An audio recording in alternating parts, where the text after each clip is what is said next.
Morning. Good morning, Kristen.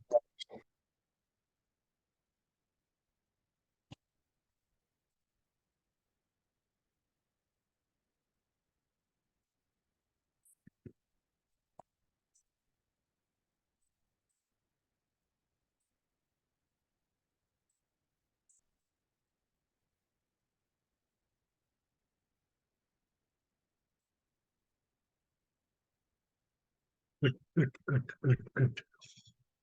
Good morning, guys. And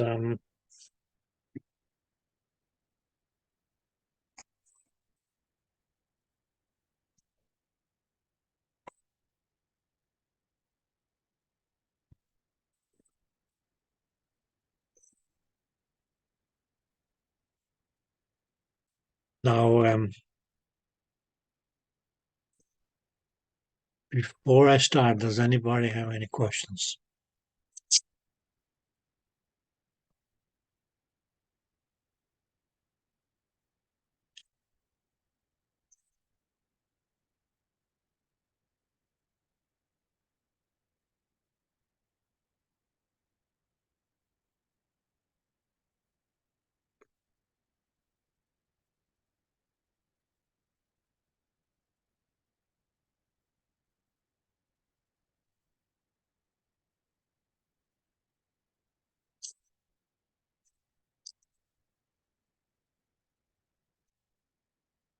No questions. No questions? Okay. Now,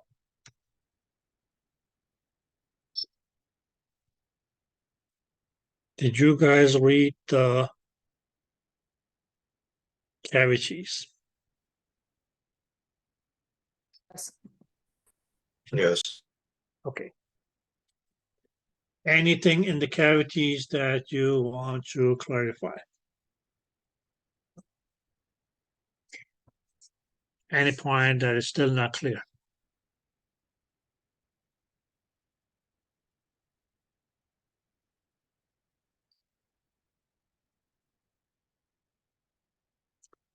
Nope. No. Good.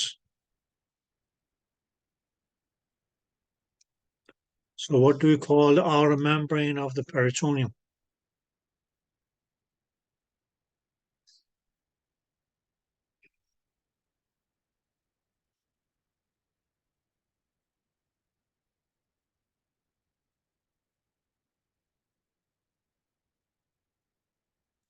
Yes, guys. What's the name of the outer layer of the peritoneum?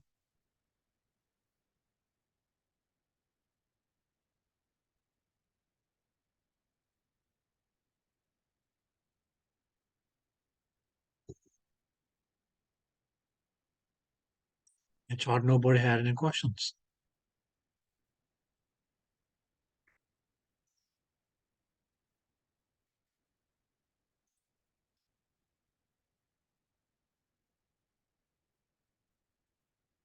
Okay, what are the three parts of the small intestine?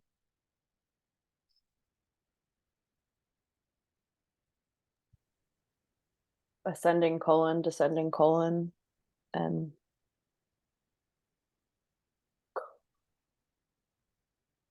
I can't remember the last one.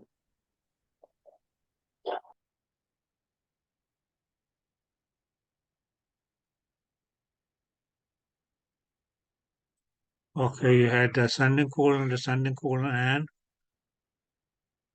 Transverse colon.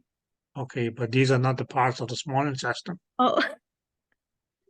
Duodenum, jejunum, ileum. And ileum. Is it? Okay. Okay, now the small intestine is called small intestine mainly because, okay, it's smaller in diameter. And large intestine is called large intestine because it is bigger in diameter. But when it comes to the length, the small intestine is actually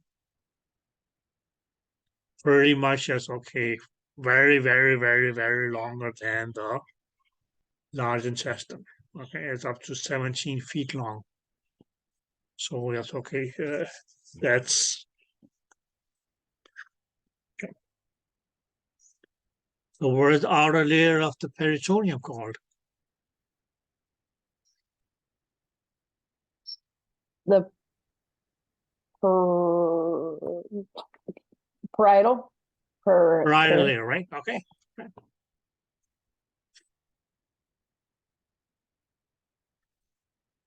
Okay, guys. Can anybody name a retroperitoneal organ?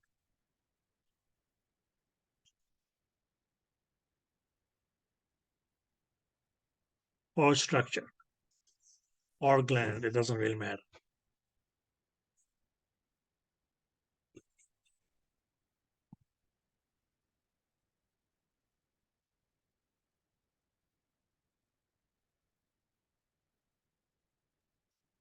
Can you repeat that? Can anybody name a retroperitoneal organ or gland or structure? Kidneys, The kidneys, right? Okay. pancreas, Retroperitoneal. Yes. Does anybody know what it means to be retroperitoneal? Is that behind the peritoneum? Exactly. And it's Peritoneum. only going to be the anterior surface of that structure, tissue, organ, whatsoever, that is going to be covered by peritoneum. Okay. Otherwise, that's okay. All other organs in your abdomen are going to, yes, okay, be covered completely up, top, bottom, front, back by the peritoneum. Okay.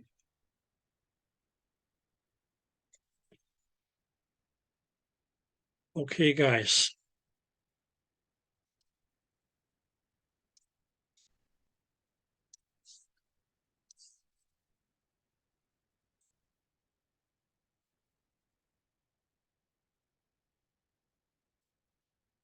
Now,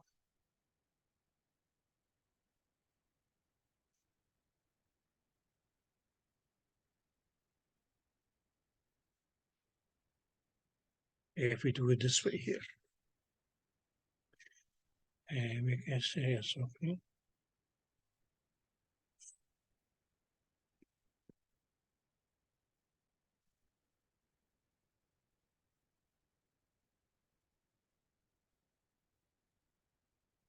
Let's say this is the muscle that separates the thoracic cavity from the abdominal pelvic cavity that we call the, okay, diaphragm.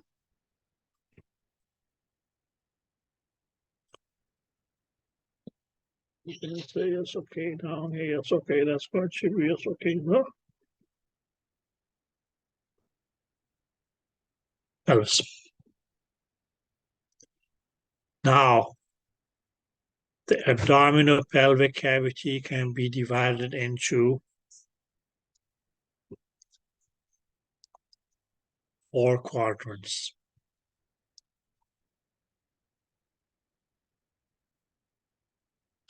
Okay. But it is obvious as okay from the name quad. That is going to be 4.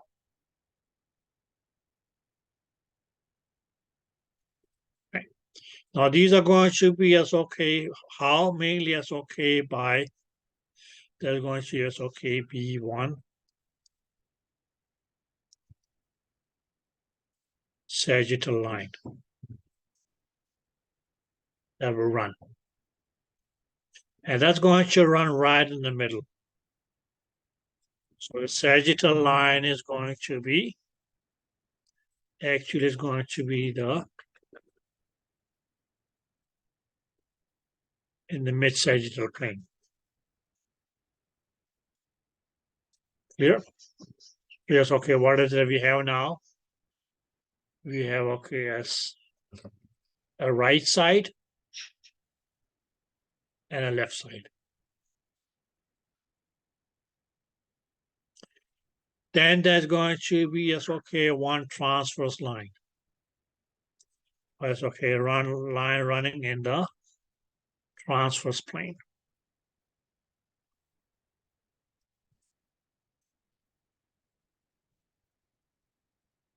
And that is going to be, yes, okay, at the level of the umbilicus or belly button.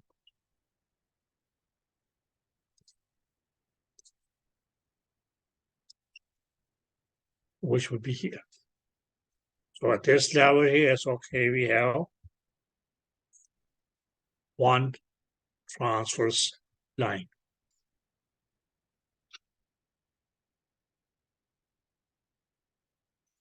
Now we can mainly say, as okay, now we got two right quadrants and we got two left quadrants. Left. I don't know why. Yeah. Now here we will have, yes, okay, what we can say is okay, the right upper quadrant. And we have, okay, as the right lower quadrant. Well, let's do it this way, guys. Right in a different colors.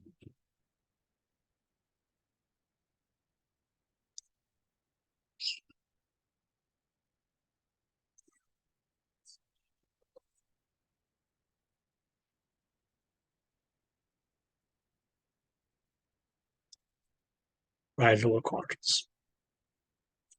Then we have the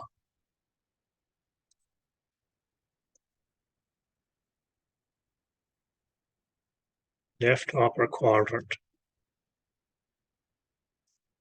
And we have the left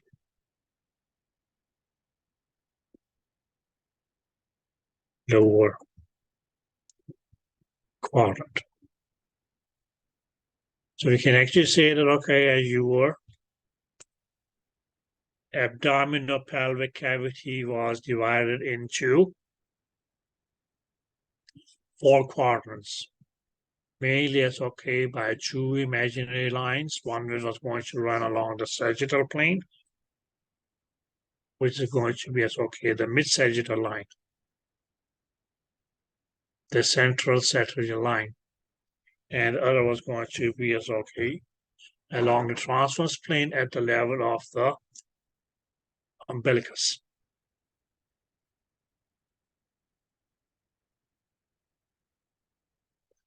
Did you guys get that? Yes. Good.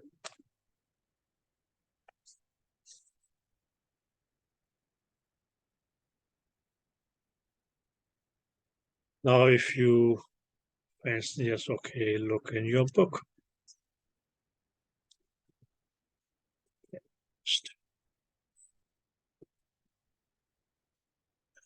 You may see this diagram here. It's going to be, okay, figure 1.9 in your books.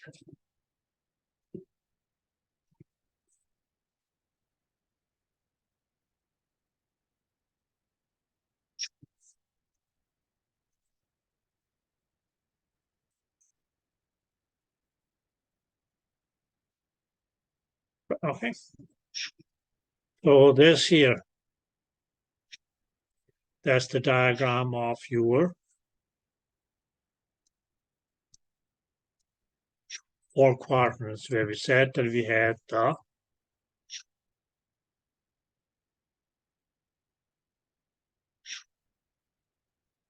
choose the color that's going to stand out. This one here is okay. That was going to be as okay, the mid-sagittal line, or even as okay up here, like this. Okay. That was going to be as okay, your mid-sagittal line. And then we had the transverse line at the level of the umbilicus. So we have, yes, okay, 4 quadrants. Okay. Now, guys, please keep in mind, okay, guys, that's a common mistake that people do. Because right now, yes, okay, this person is okay, or yes, okay, whoever yes, you are looking at, he or she is facing you. So what is going to be on your right side is going to be his or her left side. Clear? Likewise, what is going to be on your left side is going to be as okay. Or what's going to be on your left side is going to be his or her right side. Did that make sense? Yeah. Okay. That's a common mistake that people do. Okay, that they think, okay, well, my right side, the person in ahead of me is, that's also going to be his or her right side. That's only going to be the case is if, for instance, okay, you were standing behind the patient or behind the person, facing in the same direction as he or she is. Only then can you say, well, okay, my right side is going to be his right side or her right side, and so on. But when you're standing face to face, that's okay. What is on your right side is the patient's left side, and vice versa.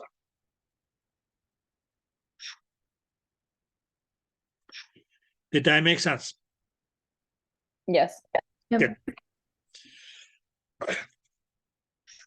Now, as far as we see here, yes, okay, there are certain structures, yes, okay, which are obviously, yes, okay, present within, yes, okay, different quadrants.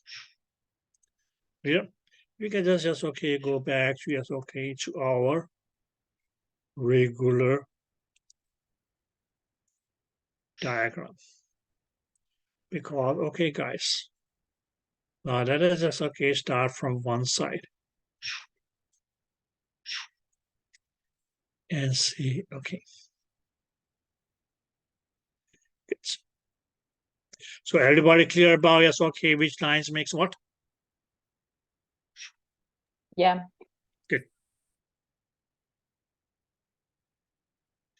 So let us just, okay, let's try to, yes, okay, it's just okay.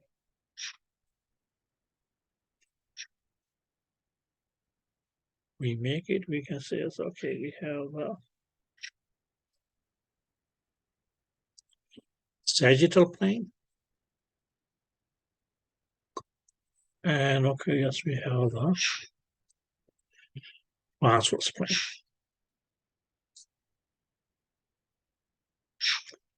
Now we see it's okay, this is the left upper quadrant. And guys, yes, okay, we're going to be, yes, okay, the main structure that we have in the left upper quadrant. Well, obviously, it's okay, where is visible. First of all, it's going to be, yes, okay, the stomach. So this object here is okay. That means it's okay, going to be the stomach. Okay, what we don't see directly, but it's actually it's okay. Somewhere right here, that's going to be it's okay, the spleen. You may slightly see it in it's okay, in between it's okay, some of the lower ribs. Okay. What you also will see is that that's going to be as okay, we can say it's okay, loops of the small intestine.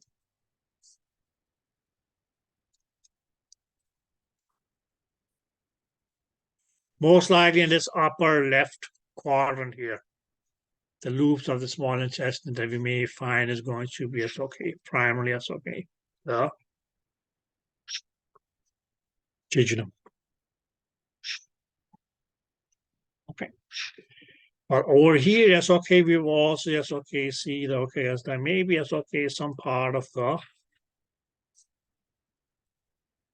duodenum in your upper left quadrant.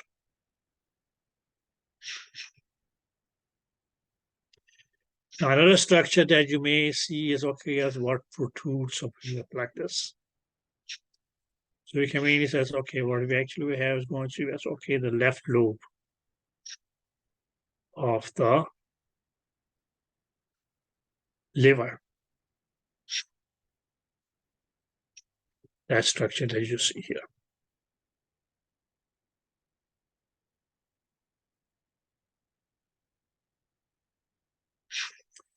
Now, retroperitoneal, pretty much okay because okay, it lies in this region here.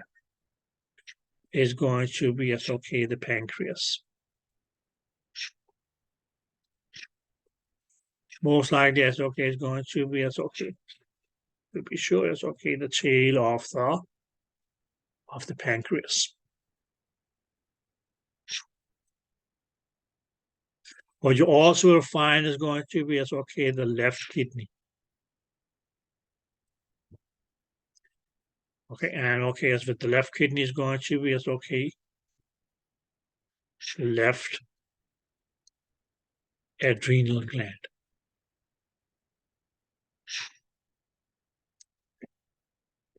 On the left side of your abdominal and okay, as pelvic cavity is going to be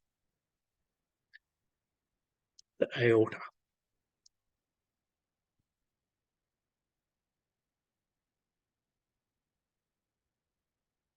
Okay, but you also will see is that okay, as let me just okay, erase this out because that's okay. What you will see is that okay, at the last half of your transverse colon.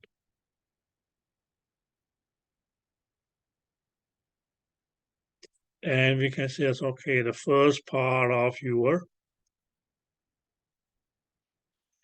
descending colon. That is going to be as okay, found in the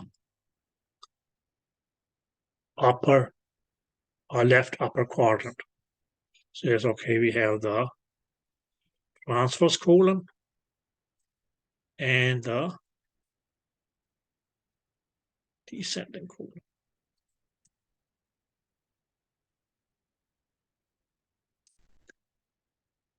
Now that's okay. Also from your kidney, that's okay. Is going to be that's okay. We can say it's okay. Upper part of the left ureter.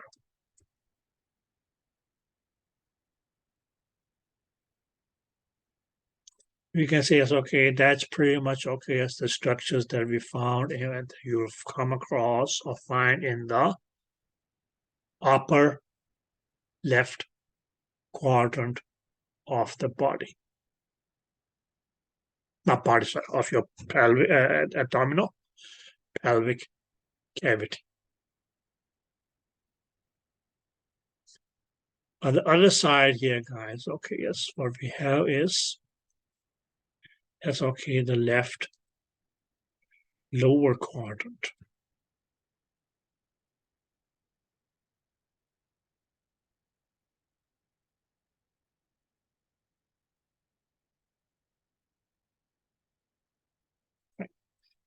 And we can mainly say, okay, the structure that we will find in the left lower quadrant is going to be, okay, the remaining of, okay, that's the descending colon.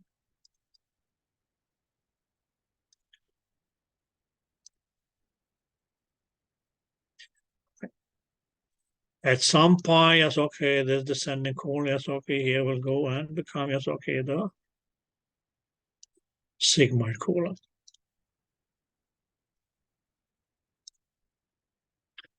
Now you can then say, yes, okay, left side of the rectum and anal canal is going to be, as okay, found in the left abdominal or left lower quadrant.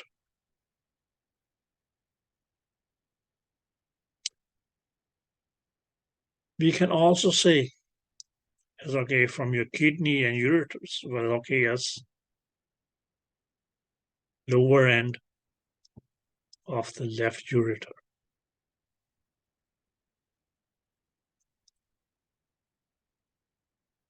It's going to be okay.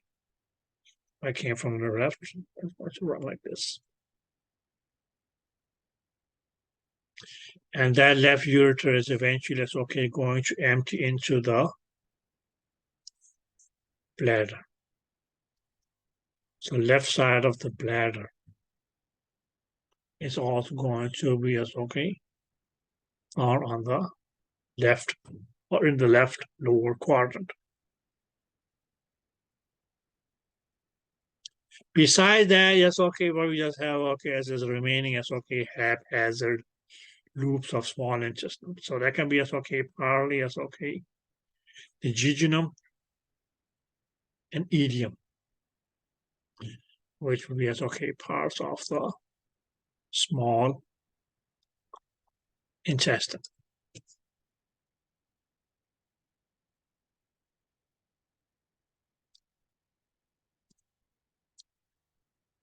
Okay. And yes, okay. Also, yes, okay, part of the yes, okay, abdominal aorta at the back.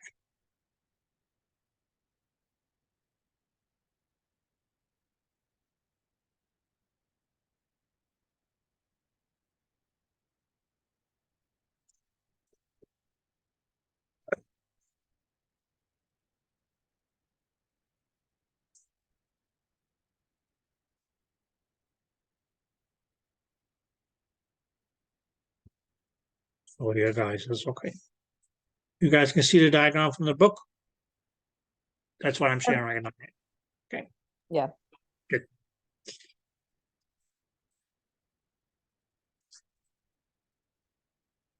Oh, yes, okay. That's probably not all of it. Okay.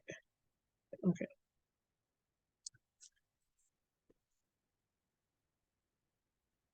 So, guys, this fellow here is okay. That was the stomach. This whole object here, that's the liver. But it's made as okay. Just going to be as okay. The right, sorry, the left lobe of the liver that you find in the left upper quadrant. If you look here in this area here, okay, that structure that is seen here is mainly as okay what we call the spleen. Clear? This subject here is okay. That's mainly as okay just your transverse colon, and this here is okay. That is the descending colon. Okay. Now this level here is okay by the spleen. You can mean says okay the transverse colon that runs transverse actually is going to make a curve, and okay, let's start to descend. This curve here, where your transverse colon is okay, becomes the descending colon. That is going to be called the splenic curvature. Curvature means yes, okay, because that curvature means okay, yes, that a structure makes a curve or turns. And splenic means yes, okay, because it is right next to the spleen. Is that clear? Okay. Now what we made is okay, just see here is going to be as okay, loops of the small intestine. Some structures are not seen clearly, mainly because, as okay, shown here, mainly because they are retroperitoneal. But you can mainly say as okay, if you talk of it, your left kidney will be somewhere here. Your aorta will be running here. Okay. But we also say as okay, here at the end of the stomach. You don't really see because it runs behind the small intestine, but it's going to be that first part of the small intestine, the duodenum. And then she has okay, that duodenum is okay, fits your pancreas. So you actually see that, okay, yes, the tail of your pancreas is going to be in the left upper quadrant. Did that make sense? Now, if you go to the left lower quadrant, what you mainly see is, okay, it's just a continuation of the large intestine, which becomes, yes, okay, the sigmoid colon. After which it becomes rectum, and okay, anal canal, and passes out. This structure here is your urinary bladder. So you can actually see that, okay, yes, half of the urinary bladder falls into the left lower quadrant. Okay. Beside that, just okay, well, okay. Here we mean, yes, okay, just have loops of the small intestine. That's most likely going to be, yes, okay, terminal jejunum and ileum. Okay. And now behind or retroperitoneal is mainly going to be, yes, okay, things such as, okay, yes, your ureter that continues, and okay, yes, your abdominal aorta.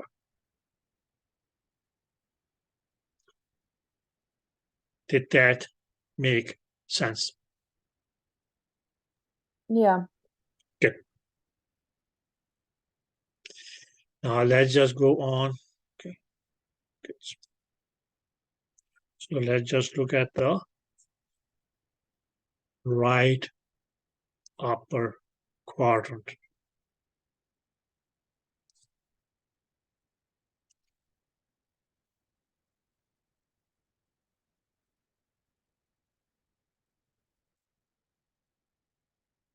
Now the structures that we're going to have in the right upper quadrant, we can mainly say first, let's say it's okay, the big one.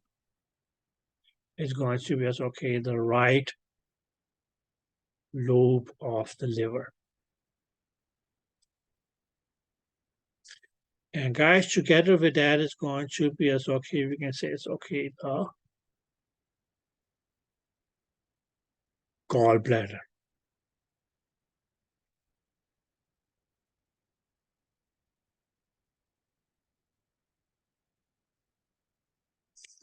Okay.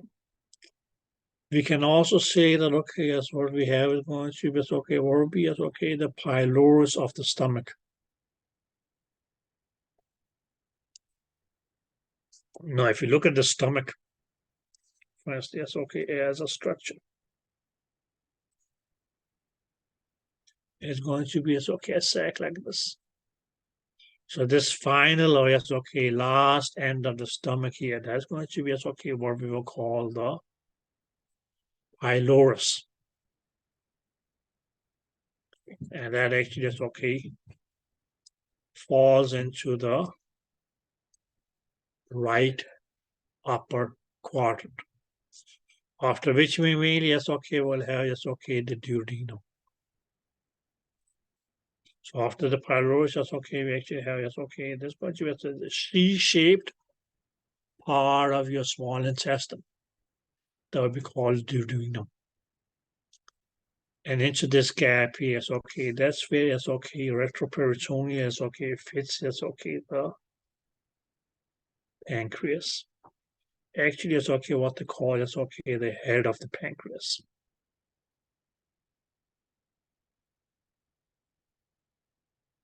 Meaning it's okay, will fit into this area here.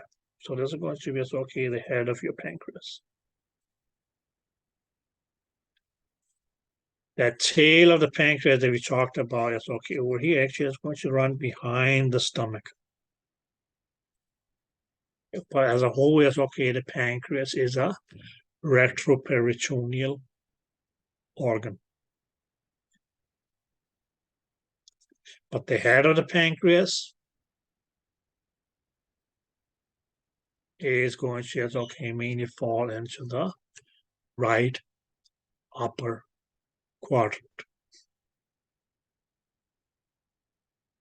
What we also, yes, okay, we'll see after the duodenum, for instance, is going to mean, yes, okay, just be, yes, okay, loose loops of, it's okay, the small intestine, and most likely, yes, okay, that will be the jejunum.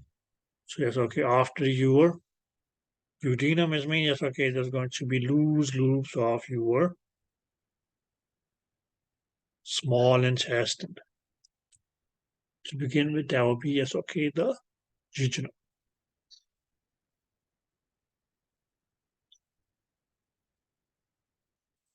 Now, okay, let's just do it this way. What you mainly also will see, now let me just take this off. Over here is going to be, yes, okay, where we can call it, okay, the ascending colon. That we then know, yes, okay, well, yes, okay, make a curve and become, yes, okay, the transverse colon. Okay, did that make sense?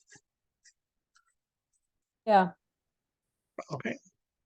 And okay, the transverse colon means, okay, just going to continue on into the left upper quadrant. But we can mainly say that, okay, yes, we will have, okay, as the ascending colon.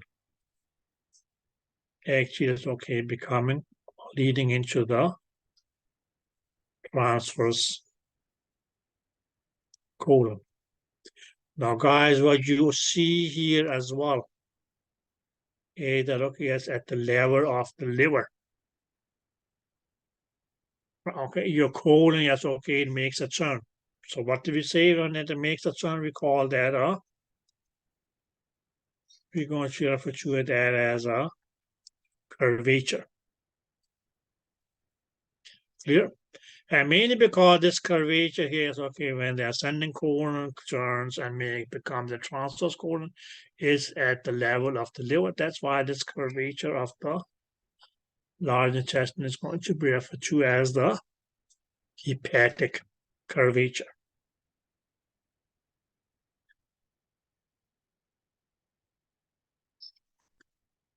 Is that clear? Yeah. Yes. Okay. So where the ascending colon becomes the transverse colon, that is called the hepatic curvature. Where the transverse colon is okay becomes the it turns and become the descending colon is going to be called the splenic curvature.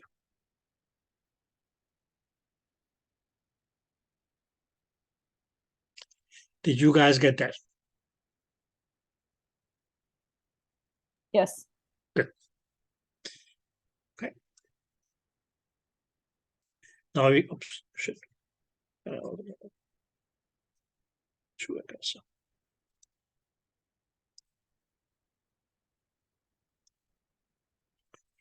Now retroperitoneal, yes, okay, what is it if you say if we have left is going to be, yes, okay, well, you have, okay, the right kidney. And, okay, along with the right kidney is going to be, yes, okay, the right adrenal gland. Okay? Oh, that's too big. So, yes, okay. Behind, yes, okay, you lift up all loops of the small, yes, okay, big and large intestine. You'll find the right kidney, the right adrenal gland. You can even say, it's okay, the first part of your ureter. Right, okay. And last but not the least, yes, okay, there's going to be a blood vessel or a major blood vessel, which actually is okay.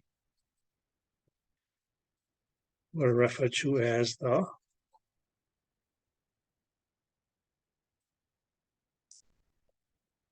inferior vena cava. So that's okay, part of yes, okay, your inferior vena cava is going to just okay be in the right upper quadrant.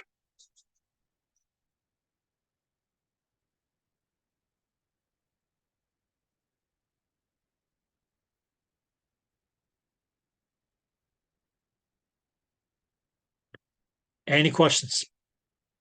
In the left upper quadrant, you have the upper left of the ureter. So then is that in the right upper quadrant, it's just ureter?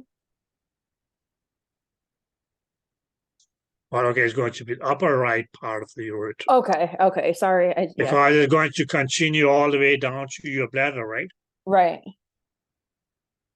Okay. Okay. On the right side, you have the right kidney. On the left side, you have the left kidney. Right. Yeah. Okay, so from the right kidney comes the right ureter. From the left kidney comes the left ureter. But it's only going to be, okay, the upper part of those ureters, which are going to be in the upper quadrants on the respective side. The lower end of those ureters are going to be, okay, in the lower quadrants of the respective side. Because, my dear, those ureters have to enter into the urinary bladder.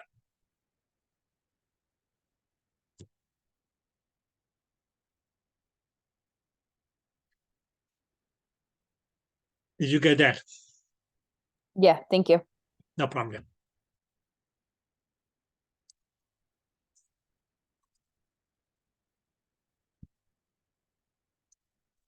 Now, guys, what we are left with is going to be the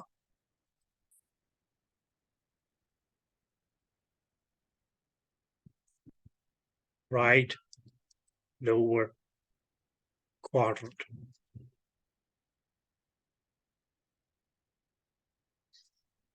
So yes, okay, to begin with, yes, okay, if you look, yes, okay, what do we have in the right lower quadrant?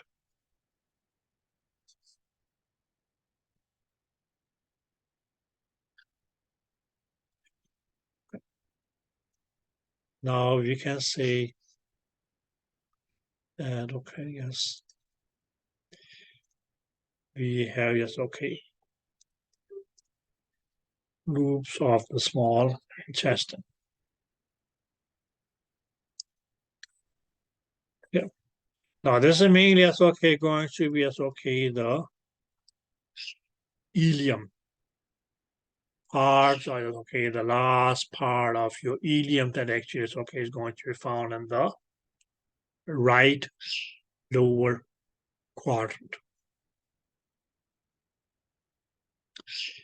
Now this ileum here is, okay, that is going to, is, okay, enter into, is, okay, what we call the cecum.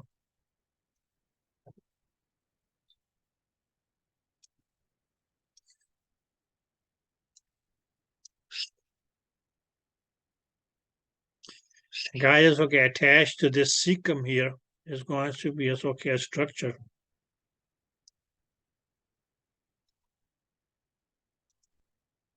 that we call the appendix.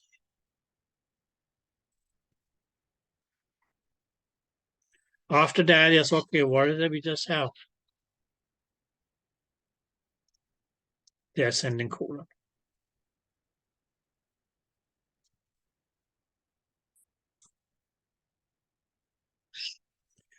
Did you guys get that? Yep. Yes. Good. Now, guys, if we just go deeper, what we will have? Or if you go, yes, okay, down here, it's okay, lower, yes, okay, we will have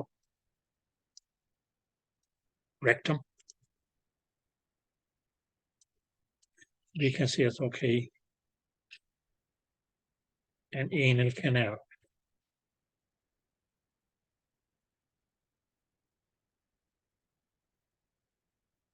Okay.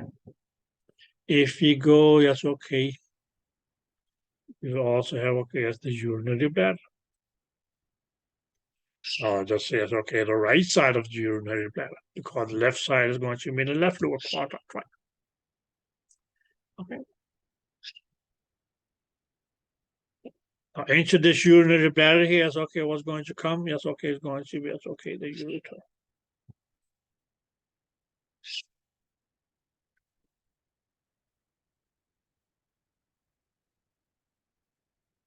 Did that make sense? Yes.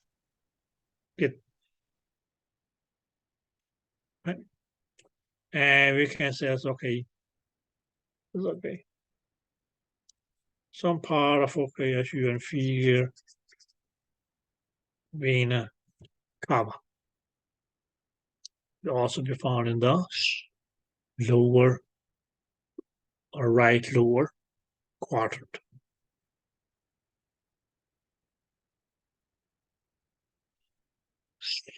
Now, guys, okay, what you will find in case of females in both right and left lower quadrant will be okay, the ovaries.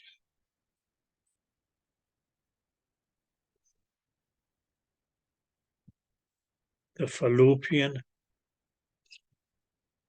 tubes. And it's okay, the uterus.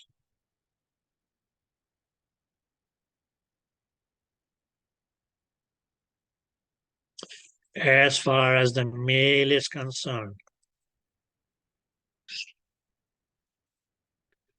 I don't know who told her, okay, yes, pink is a girl color and blue is a man color. But anyways, okay, what we mean is okay, just fine, okay, as the lower pelvic region on the right and left side is going to be okay, spermatic cords. Okay, we can say that okay, around the neck of the urethra at the base of your bladder is going to be okay, the prostate. Okay. The equivalent to yes, okay, the ovaries is not really found in okay as the pelvic cavity, but actually it's okay, it's found in a pouch called the scrotum.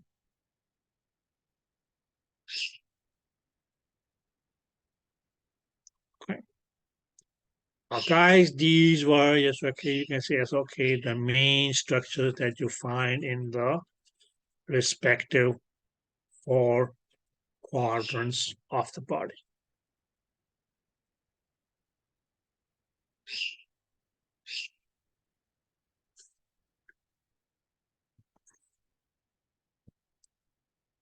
Any questions?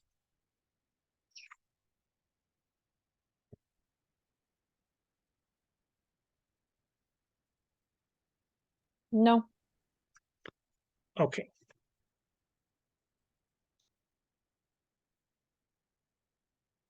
Now, guys, if we go the other way and see,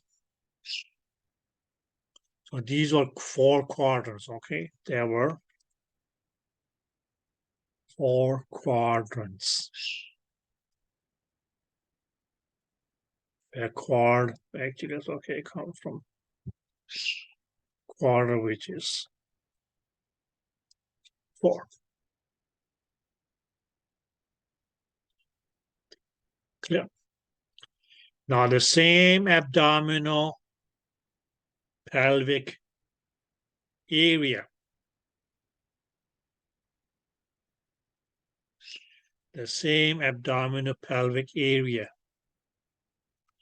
can also be divided into 9 regions.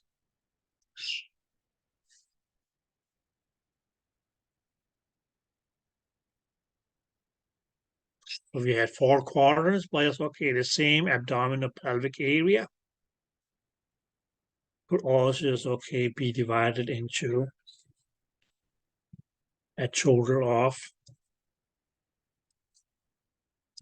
9 regions.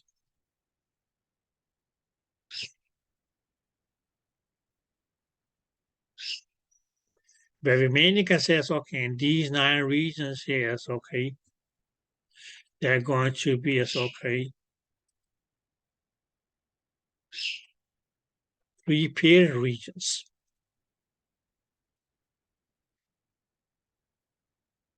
Which mainly okay, will make a total of 6 And then they're going to be, okay, 3 regions which are going to be unpaired, which means it's okay, just makes 3.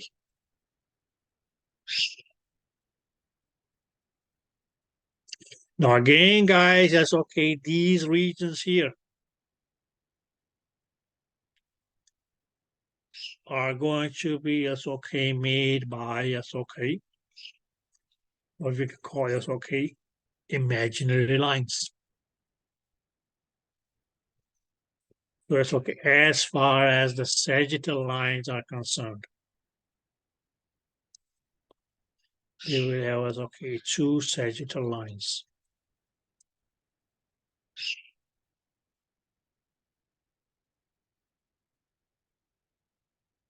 That will run like this, like this.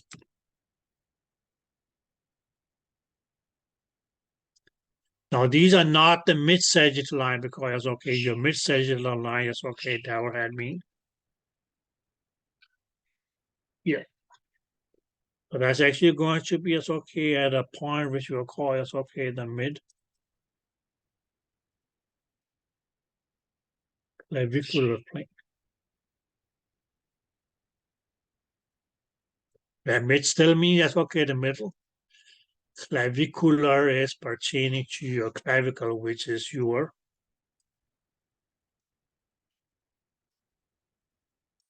collarbone. So if you continue, yes, okay, that line up is going to, yes, okay, cross in the middle of your collarbone.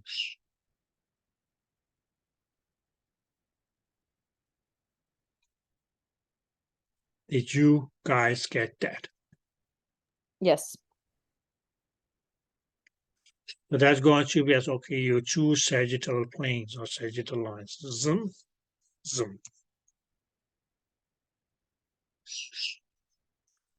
Very then, okay, likewise, you also will have, yes, okay, 2 transverse planes.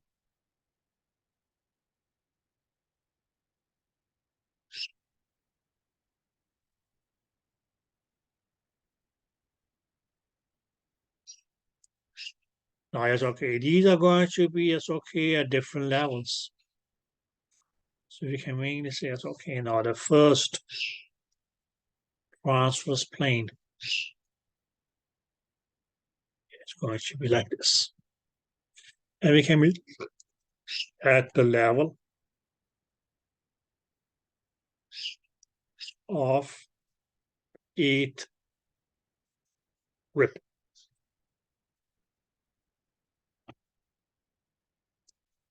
So what you may see up here, for instance,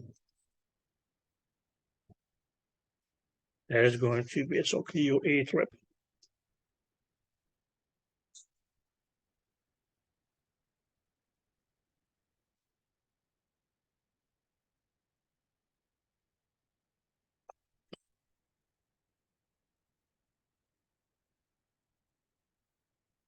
The other sagittal, the other transverse line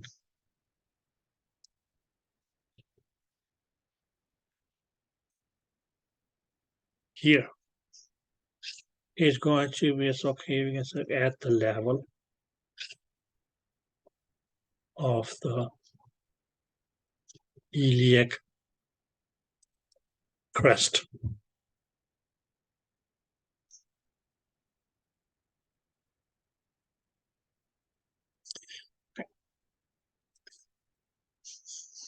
And what the blue is the iliac crest?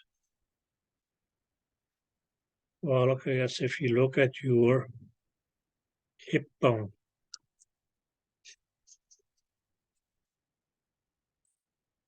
That top part of your hip bone, that is going to, yes, okay, it's mainly, yes, okay, made of an iliac bone, which is one of the bones that makes up, yes, okay, your pelvis. But that upper end of, yes, okay, your hip bone is going to be called the, or iliac bone is going to be called the iliac crest. So at that level, yes, okay, that is where, yes, okay, the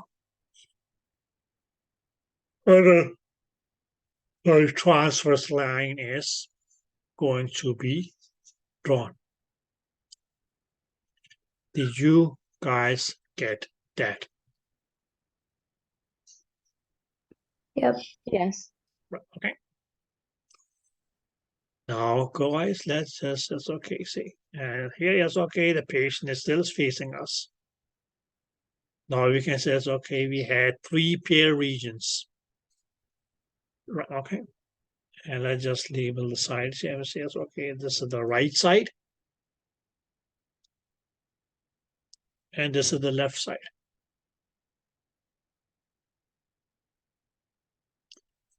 Now these regions here, this one and this one, is going to be a pair. This one and this one is going to be another pair. This one and this one is going to be, it's okay, another pair. So when we say paired, in this instance, yes, okay, is going to be respectively, it's okay, the right and left.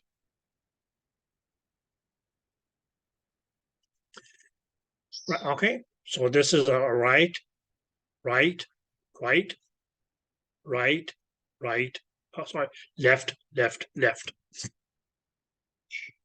Okay.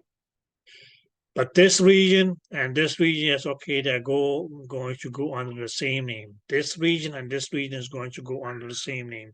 This region and this region is going to go under the same name. The only difference is that these will be the rights, these will be the lefts. Did you guys get that? Yes. Whereas, okay, yes, in the middle, we mainly, yes, okay, have our 3 unpaired regions. There's no right, there's no left. So 1, 2, 3, 4, 5, 6, 7, 8, 9. Now, guys, this region here is okay, since it's on the right, it's going to be called the right. This and on the right is going to be the right. This on the right is going to be called the right. Where we can say, okay, this one here is okay, since it's on the left, it's going to be the left, left, and left.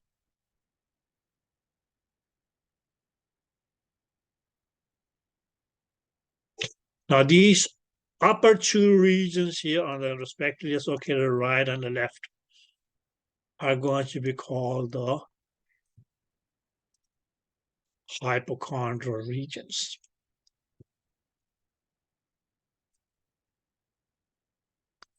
Now, you may ask why. So let me just, it's okay, take us to, yes, okay, to our diagram from the book. And yes, we can just enlarge it even further.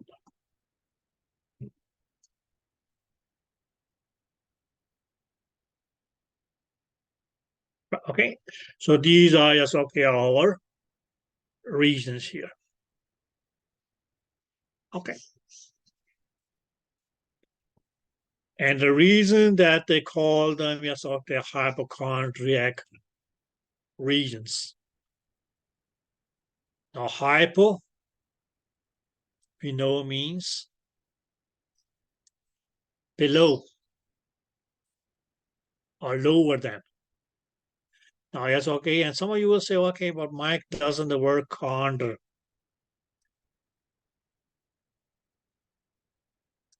Doesn't that mean cartilage?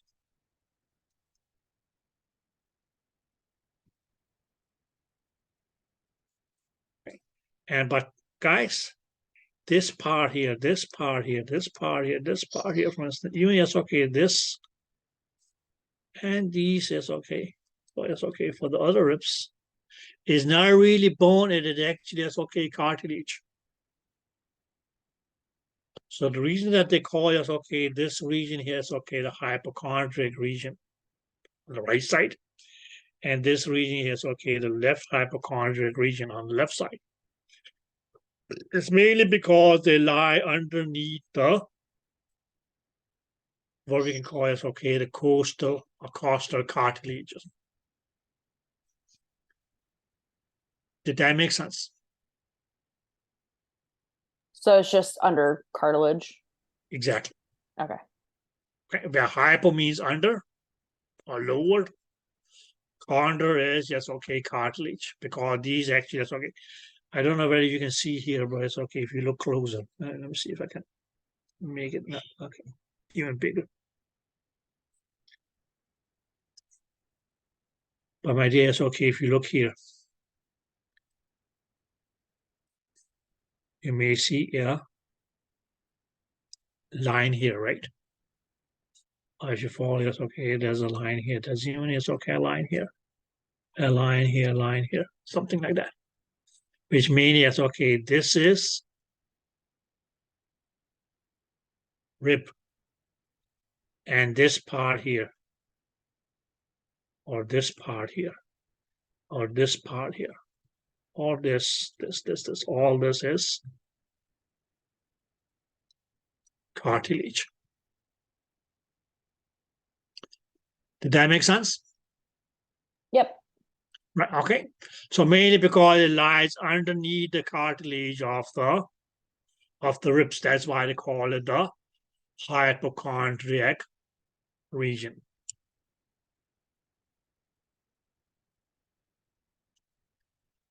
Okay, but you have it on the right side, you have it on the left side.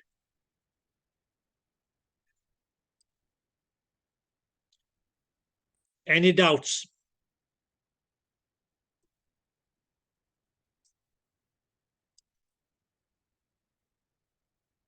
Any doubts, girls? No. No. Good. Then we can mainly as okay, guys, go to the region below your hypochondriac regions, and that's just going to be the right and left lumbar regions.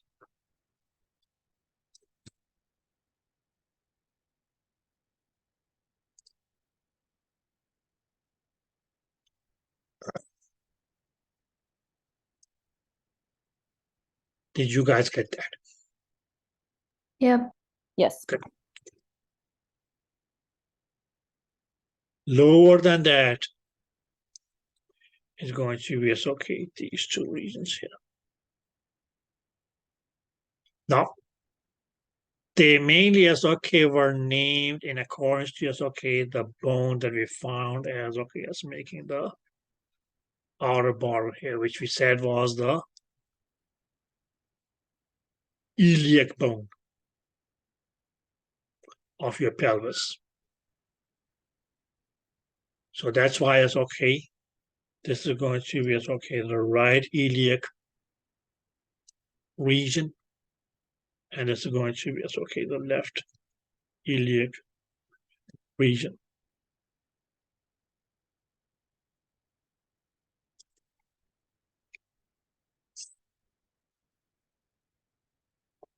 Did you guys get that? So that Yes. were your peer regions, right and left hypochondriac regions, right and left lumbar regions, right and left iliac regions.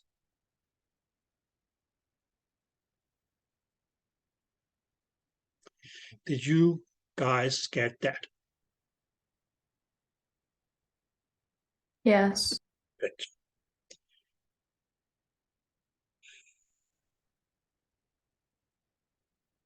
Okay, guys, now we can talk of okay as our unpaired regions. So this first region here is called the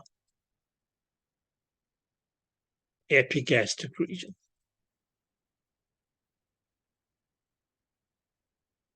Have you already know that okay the word epi means that's okay about. Gaster is pertaining to the, or gastric is pertaining to the stomach. And okay, yes, if you look at it over here, This is mainly as okay. It was mainly as okay called the epigastric region. It's okay because that's mainly as okay. We can say it's okay. We have a lot of okay. Yes, it's okay. Your stomach. Did that make sense? Yep. Okay. Usually people with okay as it would be as okay heartburn. For instance, okay, may yes, okay, may have okay pain and it's okay this region. Actually, it's okay call it's okay an epigastric pain.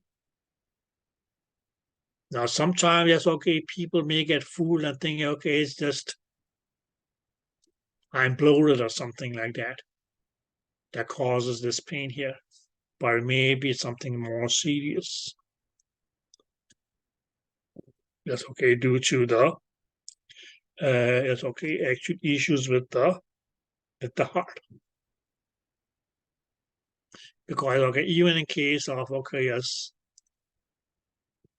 mild heart attacks or ischemia, let's not go to heart attacks. Mild ischemia so may actually as okay represent itself as a pain in this region here. So it's not always necessary that you will have or that it has to be actual chest pain. The pain may actually as okay also be felt in okay as the epigastric region. Clear.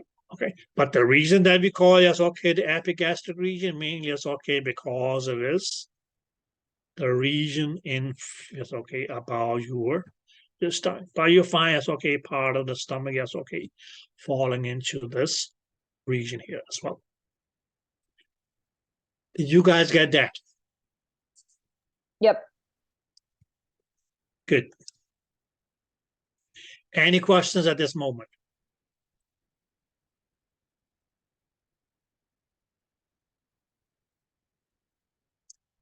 Any questions? No. No. Good. So that's okay. The top region of the armpit region, so in between the right and left hypochondriac region was going to be the epigastric region. Lower to that is this region here. I mean, it's okay because in this region, it's okay, right in the middle of this region, it's okay. We find a little bellow, or we find a little fellow, or the belly button on the umbilicus. That's why this region here is going to be named after the belly button. It's going to be called the umbilical region.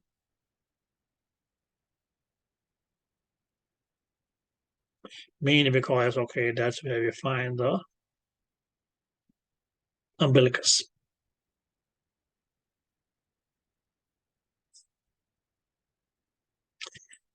Did you guys get that? So Yes. if somebody has like, I mean, everybody's body is different, but is it Mhm. always going to be around where the belly button area is? Like, you know, some people have a lower belly button, some people's belly button is higher up. Now, my dear, you may say it's okay that the belly button is lower. That's because that's okay. It's because it's okay that the anterior abdominal wall is more it's okay pendulous, if you want to put it that way. Okay. Okay. But pretty much you can say it's okay, the region between your right and left lumbar regions is going to be as okay, your umbilical region. Clear? Okay. Okay.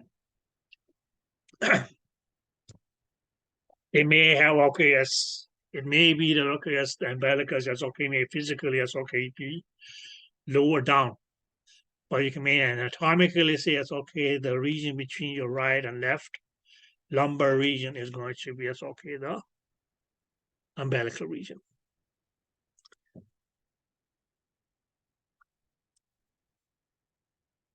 Is that clear? Yes. Good.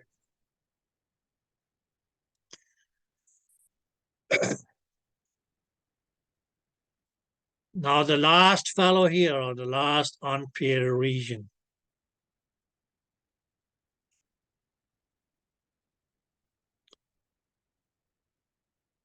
Okay, should we? Okay, there we go. This fellow here.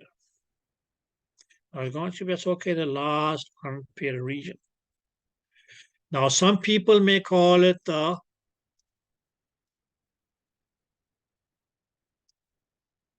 hypogastric region.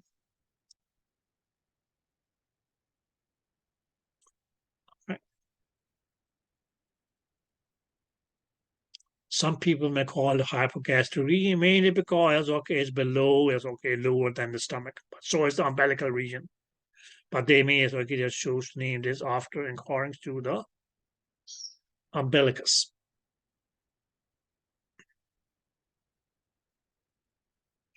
Okay. But this region here is may also be called the supra, which may mean that's not going to be referred to an organ or a structure that is going to be lying about you. Pubic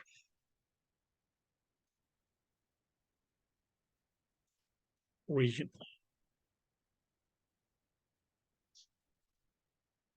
And some of you say, what is the pubic? Well, okay, yes. From right and left side. It's comes as what we can call is the pubic bone. Pubic bone. Which is mainly as bones that are going to as make up your pelvic bone. And they join as here in the middle. Okay, but what we call is the pubic symphysis. Okay. But mainly it's because this region here is lies above the pubis.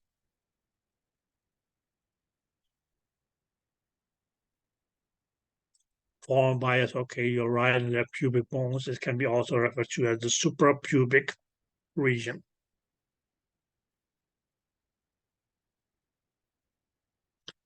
Okay.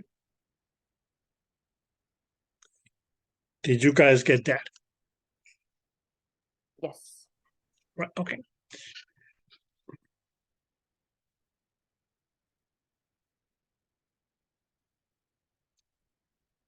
So yeah.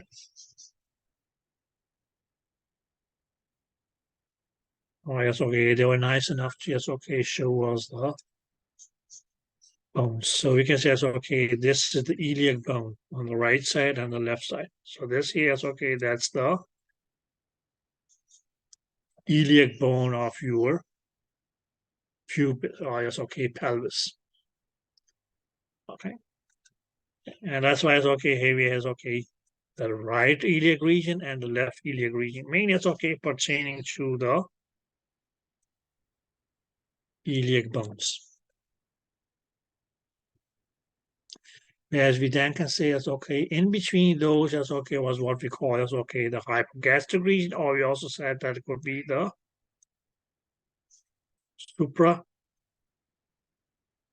pubic region. Okay, because as I just said, is that this here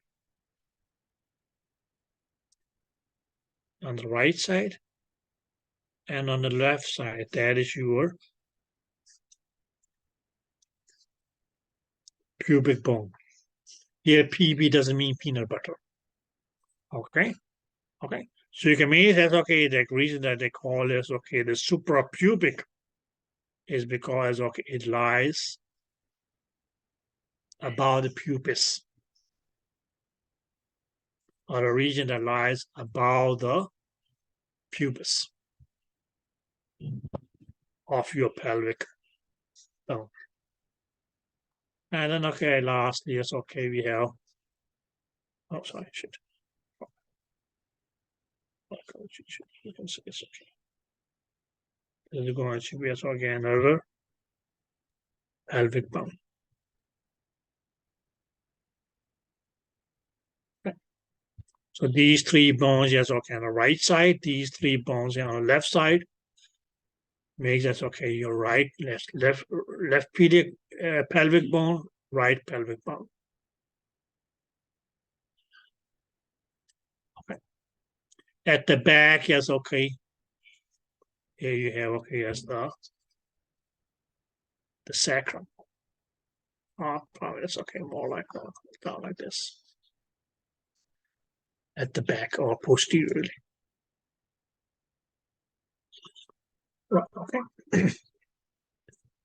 Any questions?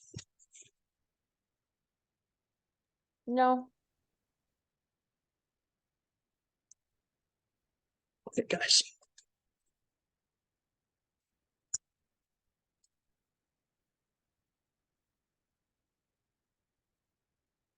So, guys, that was your chapter number.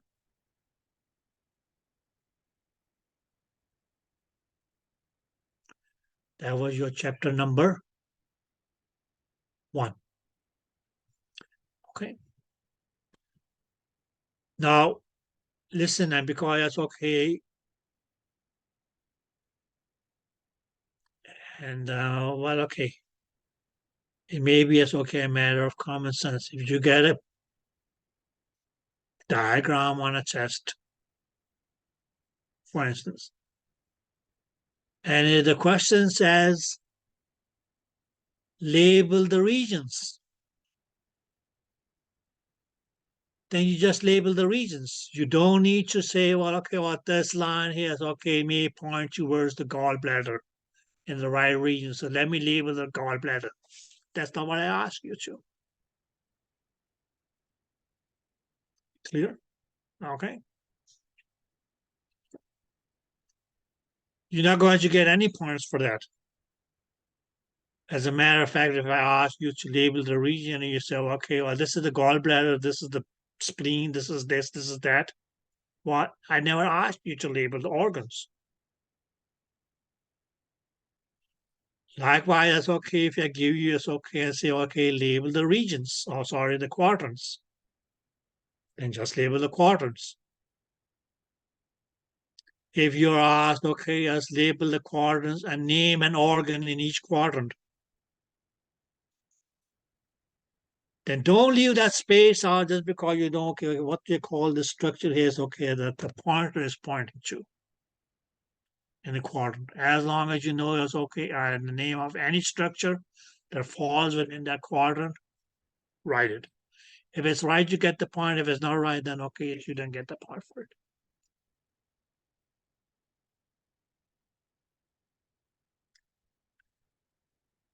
Did that make any sense at all? Yes. Yep.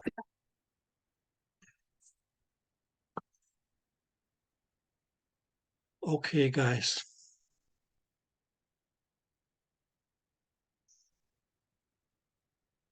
Any questions now? Good. Now just take a short break. And okay, guys, that's okay. When we come back,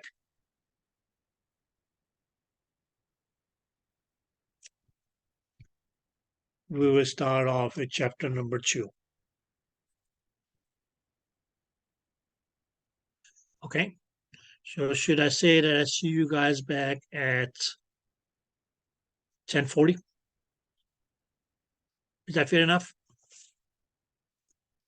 Okay, guys. Have fun with that.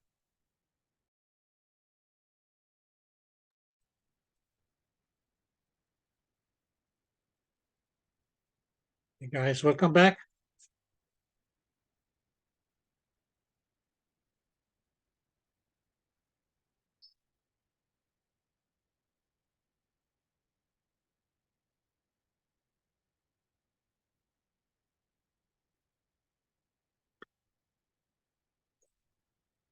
So at this point here, any questions? No. No.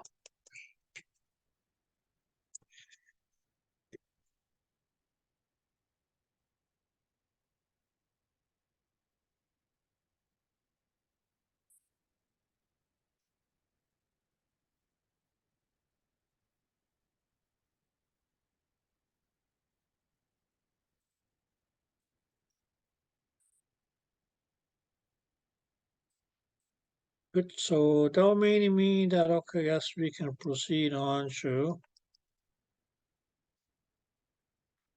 chapter number 2, which mainly is going to be yes, okay, about what we can call yes, okay, cells and tissues.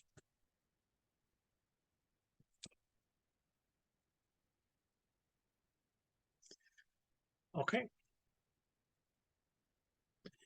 Now, before yes, okay, start talking about the cell, which we already know. Yes, okay, it's what we have defined. Okay, as the basic unit of life. Okay, and where we say yes, okay, that tissues was 2 or more than 2 similar cells.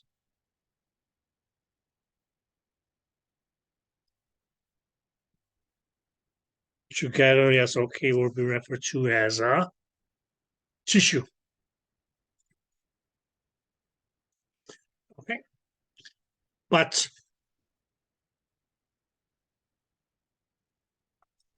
the necessity tissue, but yes, okay, when we talk about the cells, yes, okay, they are so small that they actually can't be seen with the naked eye. And that's mainly yes, okay, if you yes, okay, or if you want to yes, okay, look at cells and tissues, we actually yes, okay, will need to use something called a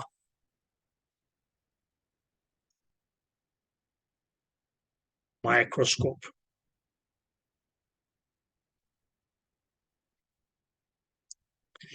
Okay, well, if you look at the word microscope, yes, okay, the word micro, and it's going to be M-I-C-R-O. Mainly will mean yes, okay, very small.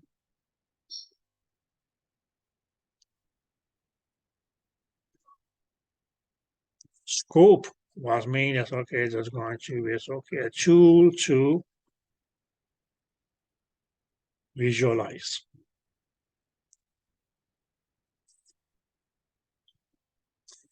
Okay. Now, guys, when we talk of microscope, you may say, yes, okay, well, I've seen a microscope in a school lab, for instance, in colleges, even yes, okay, in regular, yes, okay, universities. If they have science labs, the microscope that you normally is okay will find there is going to be it's okay be what we call a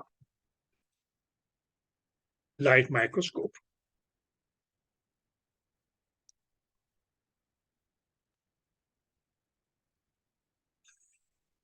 Is that clear? Yep. Okay. So yes, okay, traditional science labs, etc., the kind of microscope that you will see there is going to be referred to as a light microscope. And a light microscope, guys, that's okay, mainly is able to, yes, okay, we can say, it's okay, magnify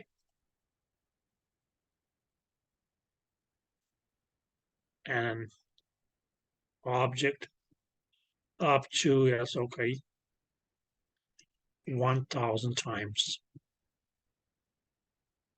So for instance, yes, okay, if you were looking at this dot here, for instance, that's okay, through a microscope, using a light microscope, you can actually, that's okay, make this dot here appear 1,000 times larger than it appears now.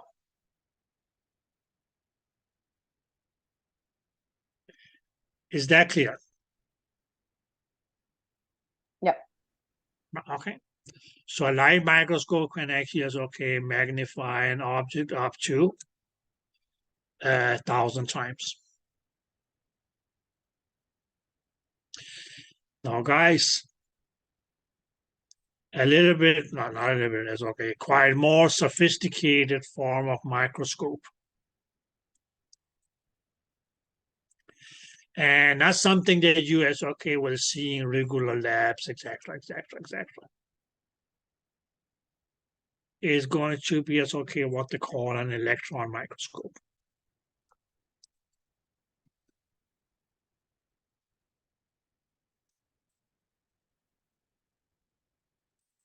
Okay. Not only is it going to be more sophisticated, when you talk about the cost of it compared to a light microscope, it may be 1,000 times more expensive than a light microscope. Okay. Not to talk about how many times it will be able to magnify, because a light electron microscope actually can magnify an object or a substance up to 250,000 times.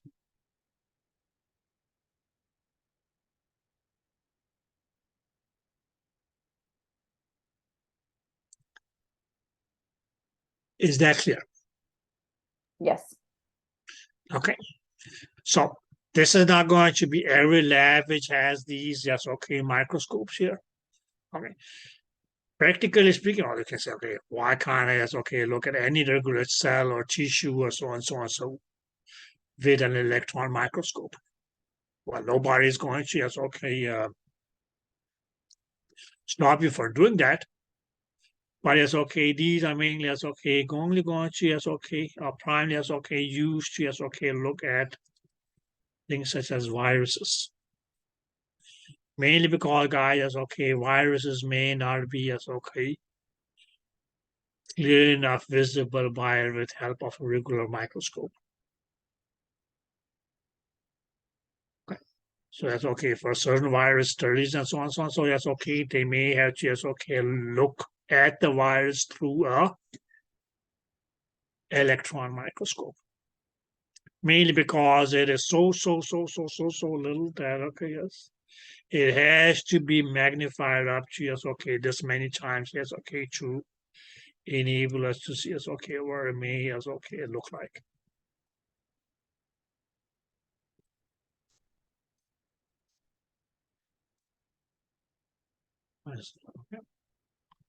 A sick presentation of what our corona fella. And the reason that they call it the coronavirus was mainly because of these projections here, but also these endings here as well. All this coronavirus is a whole big family, and we just got a new family member is in the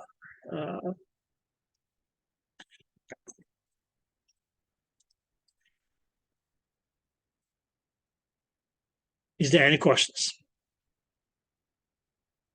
No.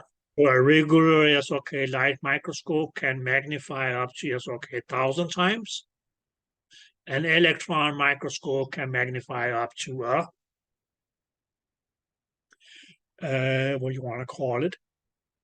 250,000 times. Now, guys, it doesn't really matter. You can use a light microscope. You can use an electron microscope. And nowadays, it's more easy because a lot of visualization is actually digital. Okay. But if for reference, they take a picture of the slide of yes, okay, whatever is seen through the microscope, either using a light microscope or an electron microscope. That image, or we can say, okay, picture, or if you're going like that's okay, it may as okay be a photograph. Okay, so picture, image, or photograph taken using a microscope is going to be called a micrograph.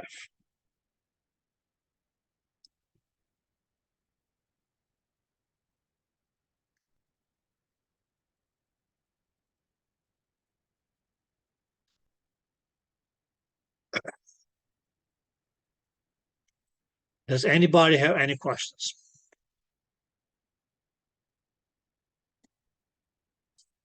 No.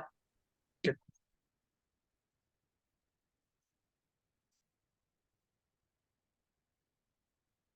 So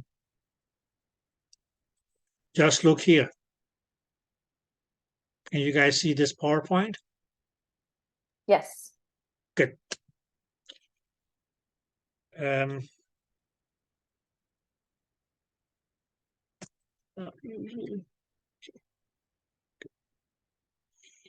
Now, can you guys see my cursor? Yep. Good.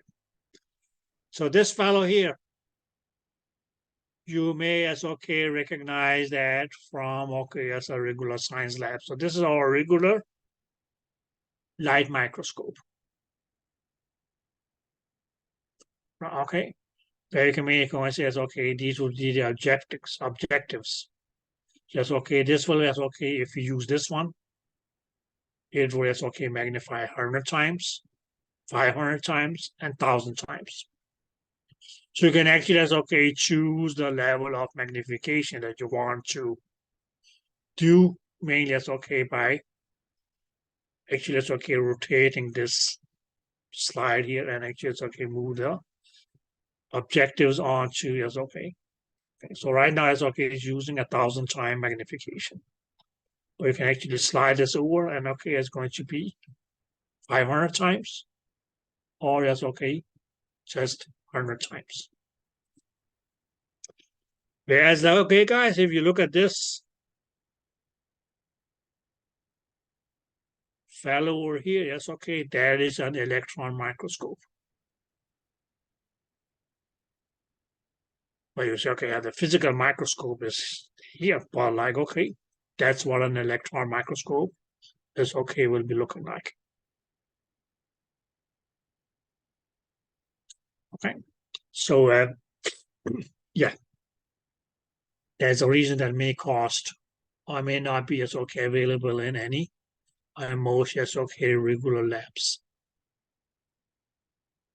Okay, now when we talked of okay as micrograph,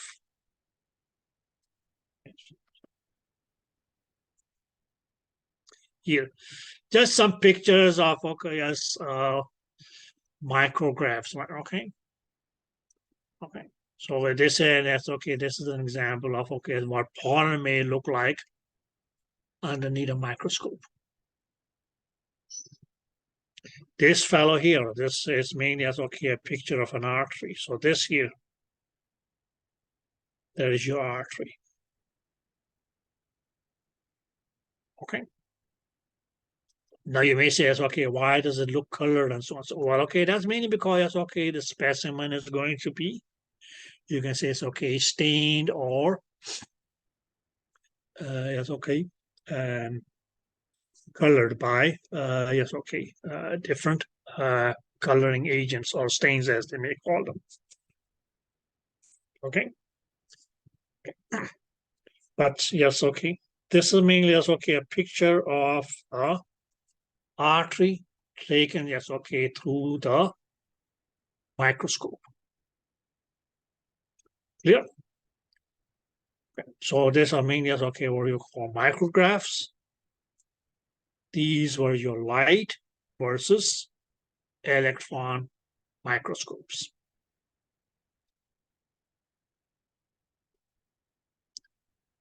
Any question, guys?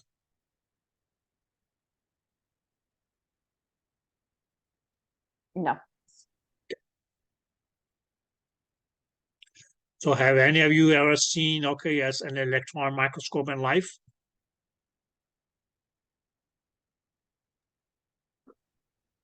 Not in person, no. No, not in person. Well, neither have I. So,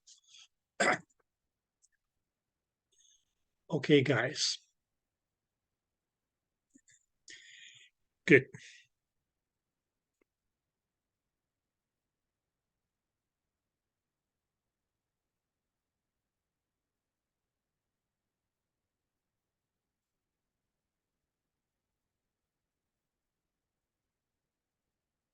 Now let's talk of, yes, okay, the main topic of this chapter here to begin with. And that's going to be cells. Now, I hope that all of you know that what we said about cells was, okay, yes, that they were the basic unit of life, which mainly mean that, okay, yes, any living organism. And why do we call it living? Mainly because of life. Right? Any living organism is going to be made up of, is, okay, yes, constituted of at least one single cell.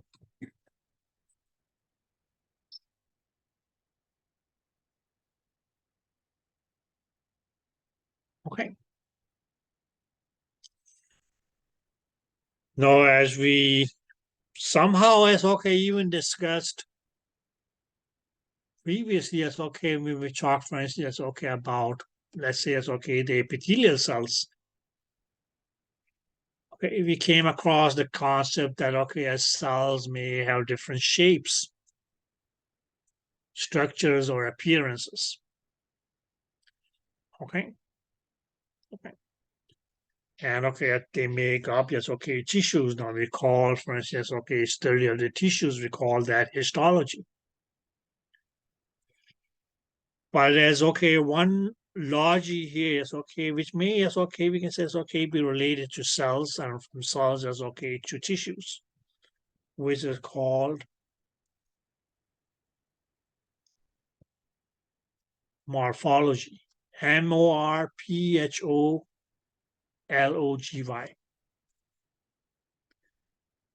Now, when we say morphology, yes, okay, what that means is going to, yes, okay, be referring to is going to, yes, okay, we can say it's okay.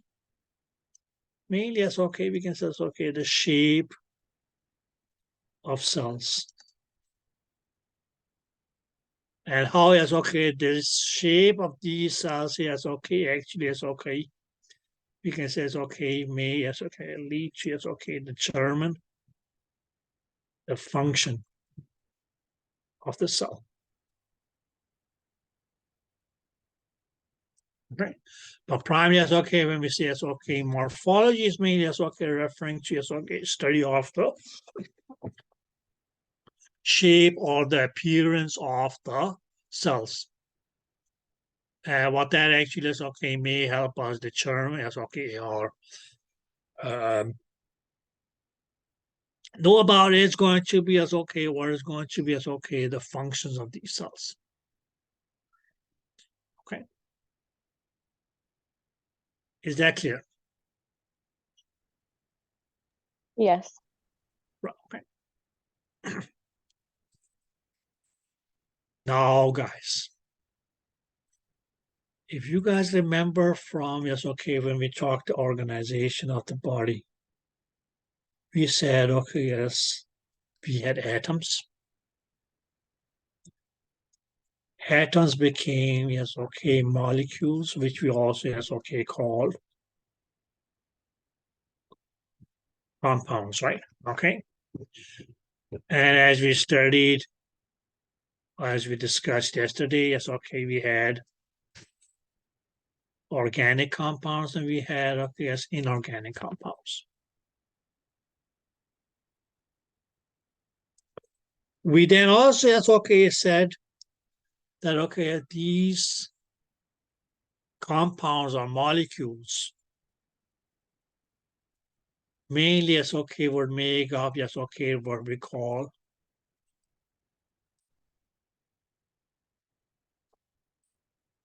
organelles.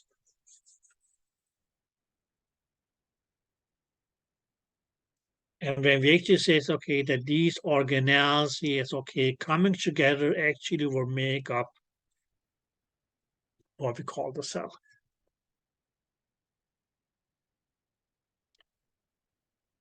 Right, okay.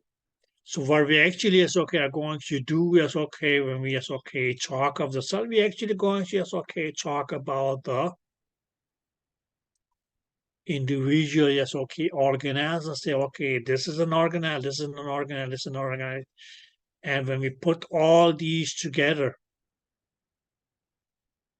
all these organelles yes okay are put together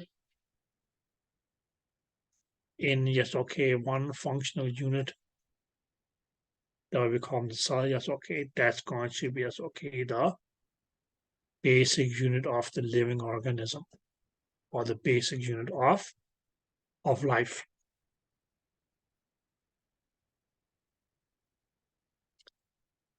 Is that clear?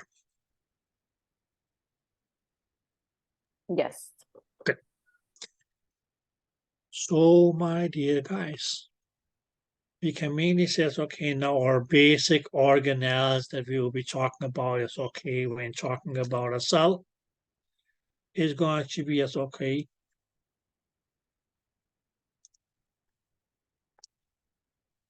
the cell membrane. We will talk about something known as okay as the cytoplasm. We will mention something that is going to be as okay the nucleus.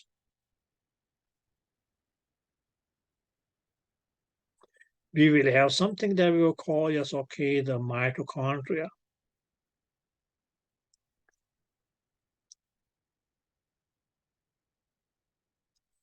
There's going to be something that we will call as okay the Golgi apparatus.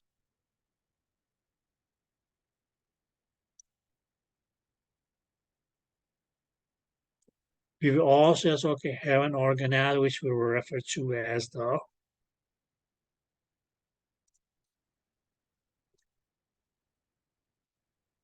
endoplasmic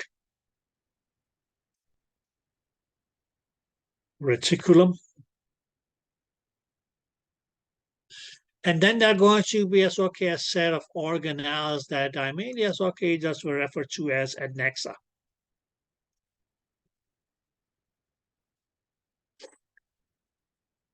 I'm sorry, as what? Adnexa, ADNEXYA. Okay, oh, let me write it out clearly. Sorry.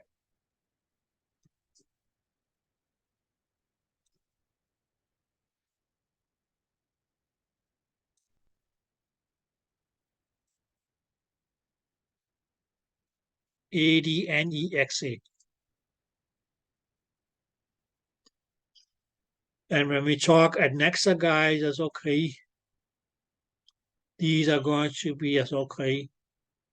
We can say as okay specialized organelles that you won't necessarily find in every cell. Okay, but mainly that's okay going to that's okay be as okay determined as okay mainly by the function of the cell. So there's going to be a one kind of adnexa that we will call as okay cilia. There will be as okay some and adnexa which we will call as okay the flagella.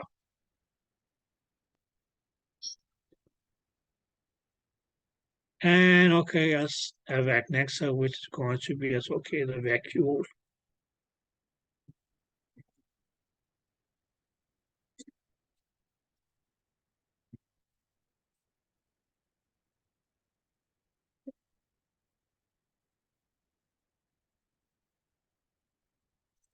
So pretty much, yes, okay, this is going to just okay make up the structures of what we call, sorry guys, what we call a cell.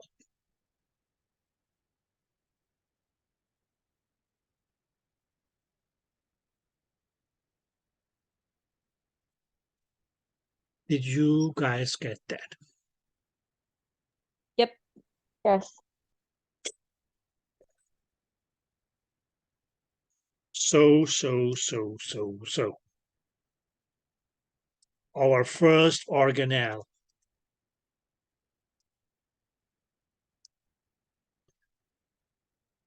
of cell that we will talk about is going to be as okay where we will call as okay the cell membrane.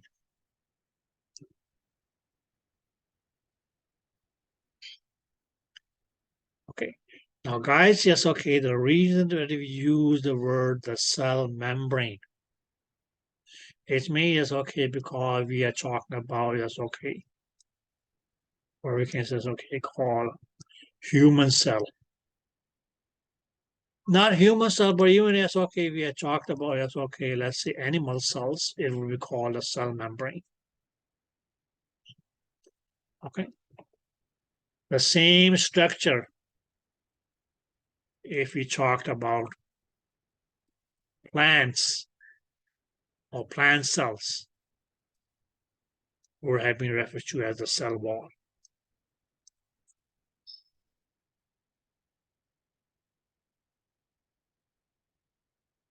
But here it's okay, we're going to call it the cell membrane. But if you look at the word wall,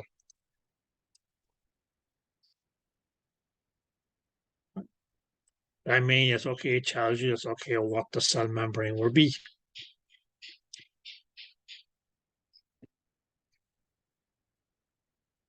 It's going to be as okay, the boundary wall or the outer covering of your cell.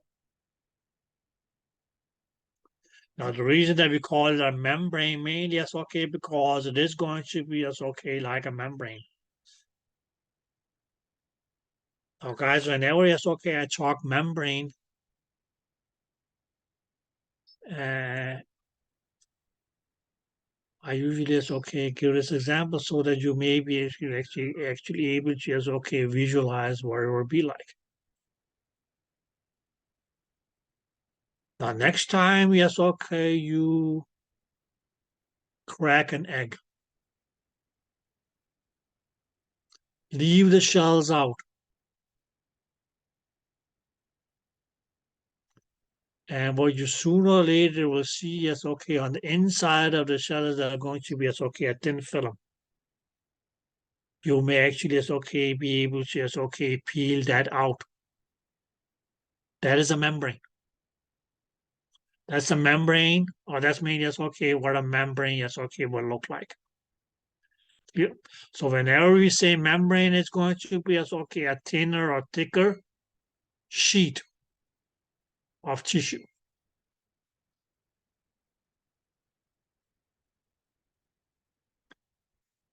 Is that clear? Okay.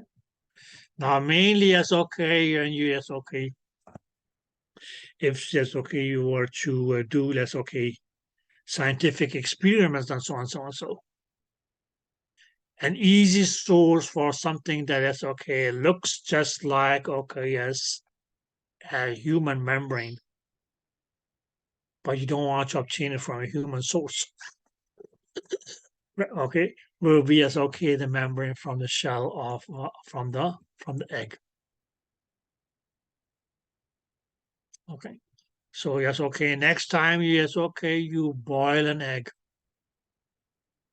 That inside thin film that you actually is okay. Maybe you just okay separate from the shell after you're eaten the egg. Would be an example. Is okay, a brilliant example of a membrane. So yes, okay. I see yes, okay. 6 people who maybe is okay taking a closer look on an eggshell from now on. Okay. Okay. So we can mainly say, okay, the outer boundary wall of your cell is what we'll call the cell membrane.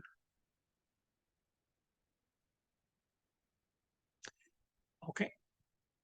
Now, if it was that simple to say, well, okay, yes, we're done with the cell membrane here. Well, okay, guys, that's not the case.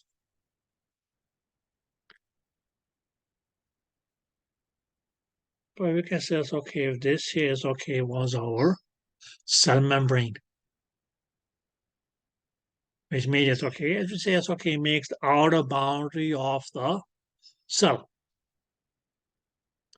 Now, this cell membrane, and it's okay when we talk of the human cells,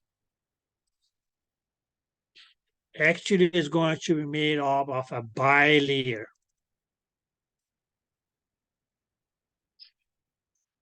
Now, guys, when we say bilayer, what would that mean? That would mean Two that it's layers. 2 layers. 2 layers of what?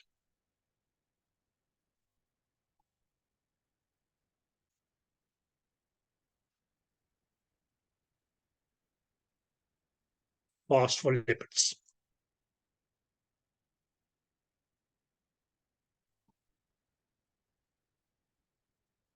If that makes sense. So So the yes, bilayer is made of phospholipids. exactly. Okay. So the cell membrane actually is going to be referred as, okay, you can define it as, okay, the outer boundary of the cell, which is made up of, okay, it's a bilayer phospholipid. And what does this lipid here tells you? This lipid means, yes, okay, it tells you that, okay, yes, it will be, yes, okay, made up of fat. So you find, yes, okay, chook. Let's say, yes, okay, we just take this part of our cell membrane here and say, well, okay, this is your cell membrane. But this cell membrane here is actually, yes, okay, going to be made up of 2 layers.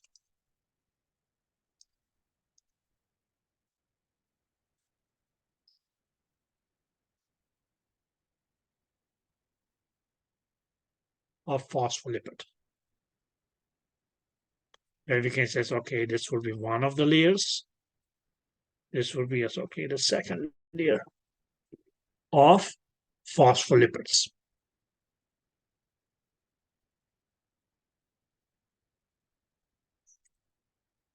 Is that clear? Yes. Good. Now, some of you will say, okay, so mainly as okay, we say, okay, now this was the structure of your cell membrane. Okay, well, it makes, okay, the outer boundary of the cell. But what is it that it is made up of? It is made up of phospholipid or bilayer phospholipid. But it's not just going to be in one layer, but it's going to be bilayer, which means in 2 layers. So all around, yes, okay, this is what, yes, okay, your cell membrane is going to be looking like. Now, guys, when we talk about, yes, okay, the function of this cell membrane here, well, the function is obvious. If you talk about a function, yes, okay, what is it going to be? This is mainly, yes, okay, going to, yes, okay, we can say, yes, okay, regulate.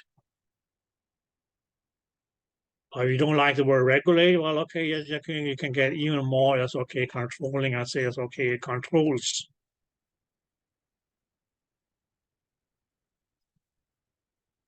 Mainly, yes, okay, controls what? What is able to, yes, okay, enter the cell.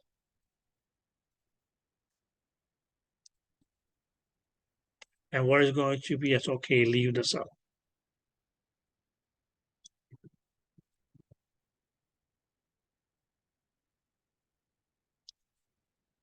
Is that clear? That's the cell Yes. cell membrane as a whole. That's its Yeah. function. Okay. Exactly. Clear? Okay. So it's not only as okay, just using it as okay, the boundary wall of the cell, but you're also saying, well, okay, well, I'm not just going to be standing here and acting like a wall around the cell. And okay, whatever is within my limit or within my walls here is going to be as okay, what will be this cell here. Okay. But I'm also going to as okay be regulating or controlling which substances as okay may be allowed to enter the cell. And which substances as okay may be allowed to okay, say leave the cell.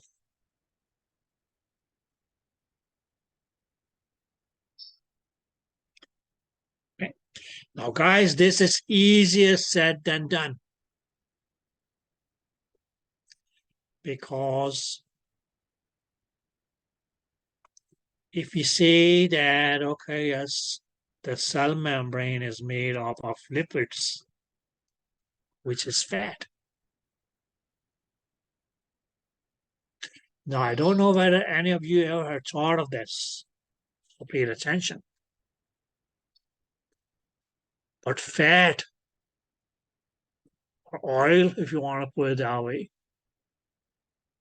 and water doesn't go well together.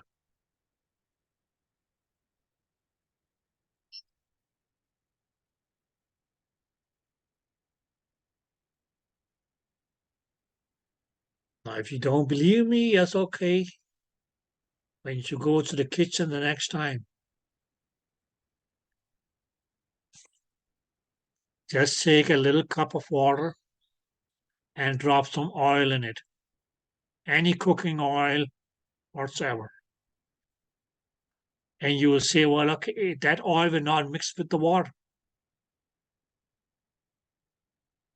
So that's why you may, yes, okay, find bigger or smaller islands of oil, yes, okay.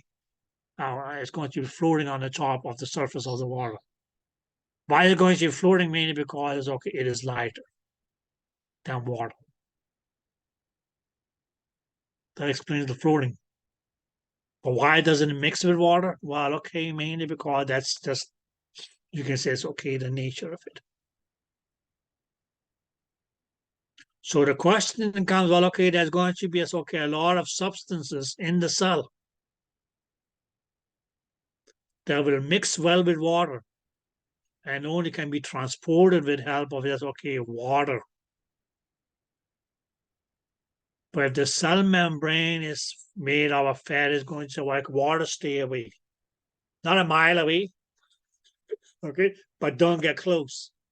So how is it that substances that are, you guys says liking water or mixing well with water will be able to just travel through the cell membrane. If the cell membrane as a whole was made up of phospholipids that will repel off water and water soluble substances.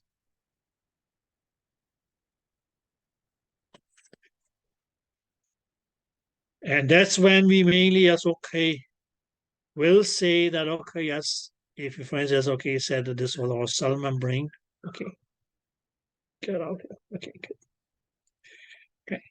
He says this was our cell membrane. As this was we can say our phospholipid bilayer, right? Now just so you know, yes, we can say this is that will be the outside of the cell. And this will be inside the cell.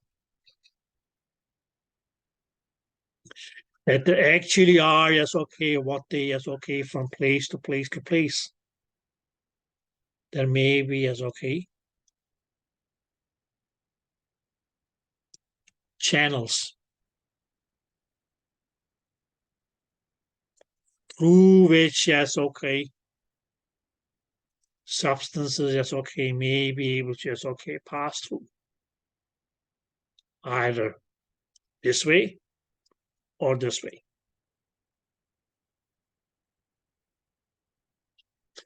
And or other thing is other components and we actually is okay later on, probably not today, most likely it's okay tomorrow. But we may as okay call them as okay ligands, or they may as okay be called as okay gated ligands, which I mean as okay going to as okay. Now this is all as okay hypotheses. Things like as okay gateways like this in the cell membrane that may as okay open and close and allow as okay substances to either enter the cell or leave the cell. So ligands are channels. Well, yes, okay, they are channels, but they're not going to be as freely open as okay as the regular channels. Okay, okay. So we'll talk more about this, yes, okay, most likely yes, okay, tomorrow when we get to yes, okay, I'll talk about yes, okay, transport of substances across the cell membrane.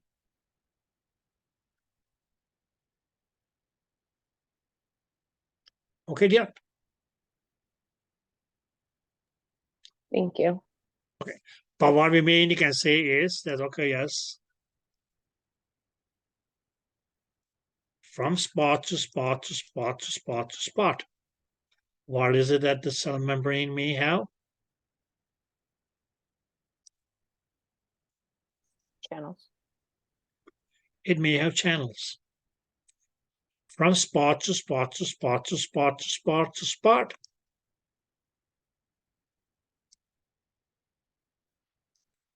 What's going to be okay? Another thing that okay, yes, the cell membrane may have is going to be as okay what we call gated. Now, when you say gated, that means you mean it's okay that is going to yes okay. It got open and closed to let something pass through, right?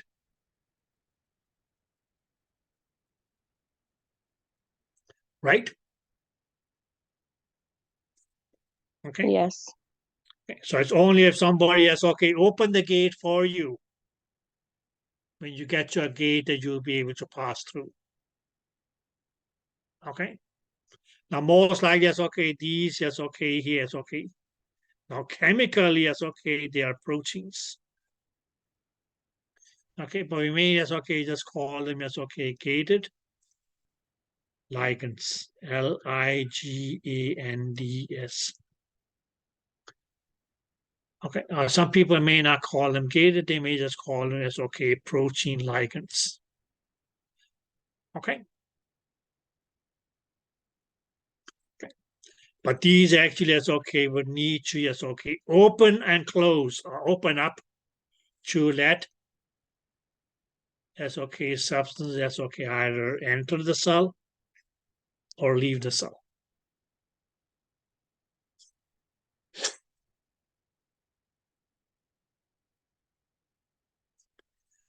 Did you guys get that? Yes. Good. But mainly is okay. What the cell membrane is okay. Still will be considered to as okay be made up of is a bilayer phospholipid.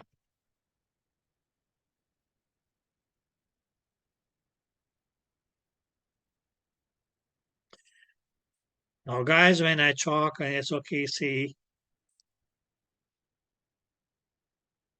lip, and I just as I just yes, okay, gave you guys the example. We say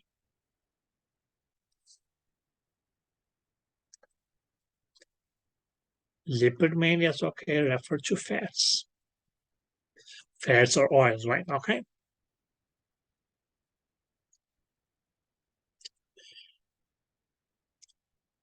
Now, guys,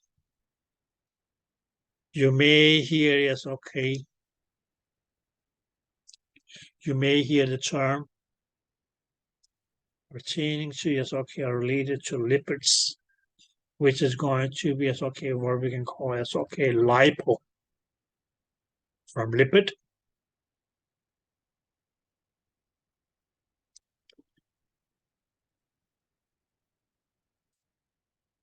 lipophilic.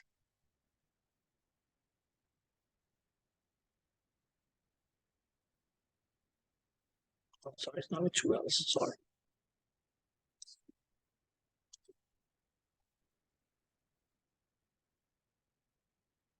Yeah, we mainly can say it's okay that the word lipo is okay as from lipid or is okay pertaining to fat. And the word philic here is okay mainly comes from the word philia.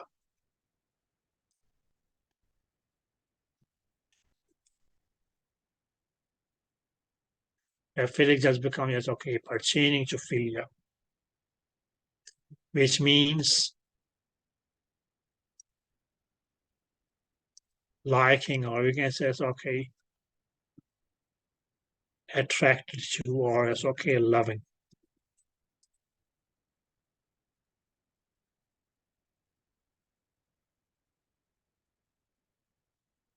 Is that clear?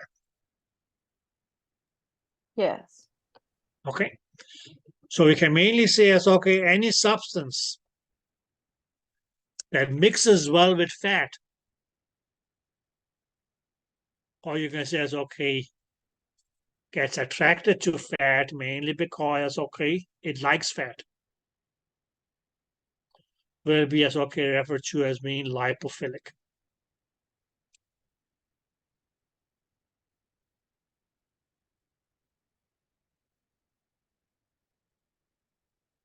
Is that clear? So when you say that a substance or as okay, an environment or something is lipophilic, that mainly mean that it is liking or is okay making a good bond or attracting or being attracted to fats.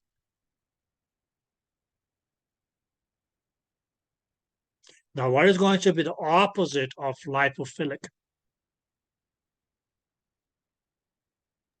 Lipophobic. Lipophobic, exactly. Because phobic or phobia mainly, as okay, will just mean disliking. Clear? Okay, so that's okay from lipo or from lipid is going to be lipo. But then we go as okay, phobic.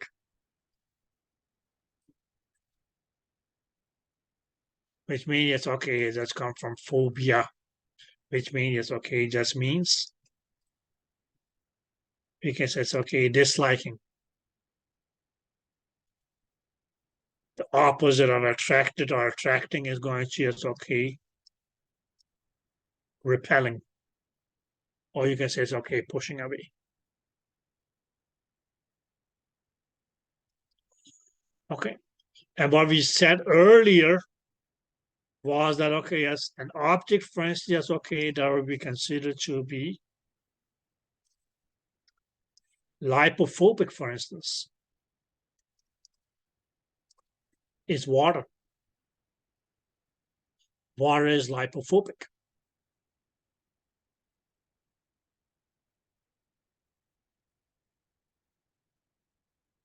Right, okay. And pretty much, okay, due to, yes, okay, our cell membrane, yes, okay, be made up of lipids.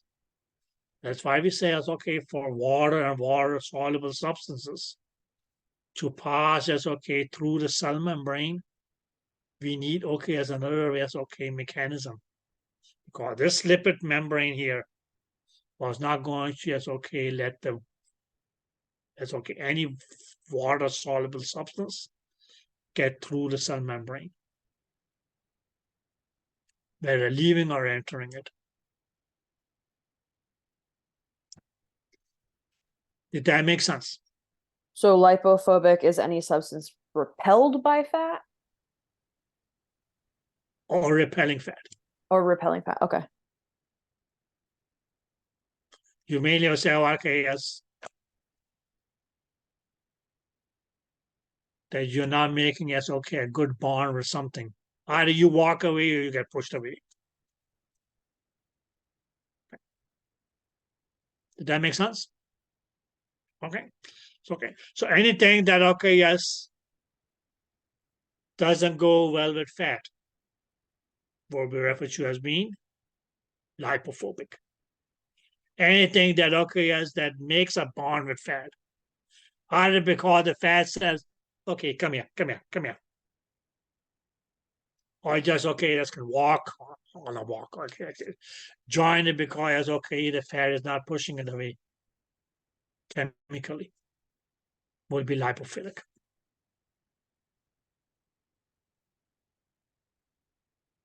Did that make sense? Now, guys, that's okay. On the opposite side, oops, we can say it's okay, water.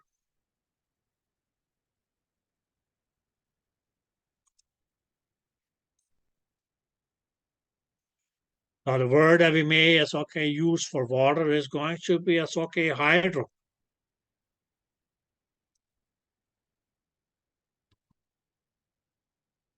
So as okay, we have the same. We have something which is going to be as okay hydrophilic.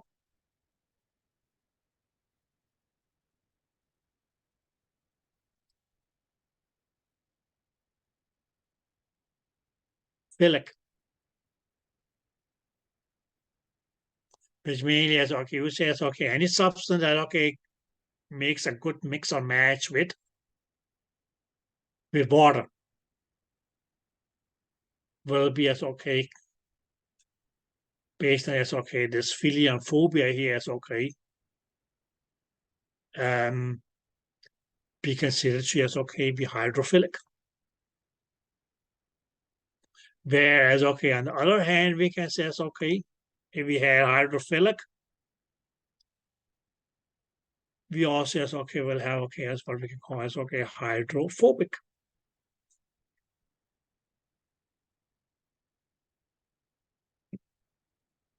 Which doesn't make a good match with water.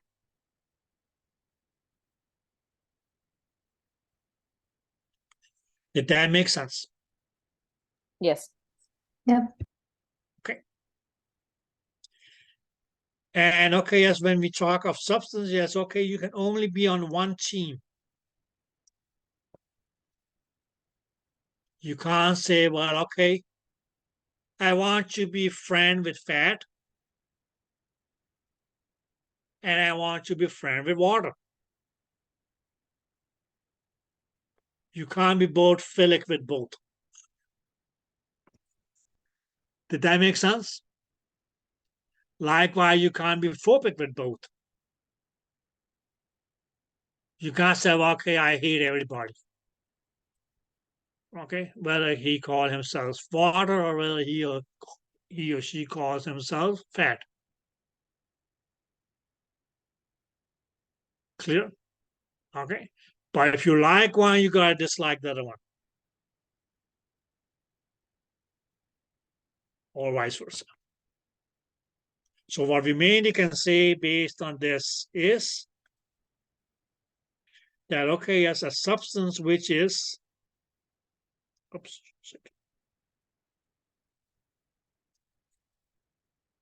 if something is okay, what we say is okay, lipophilic.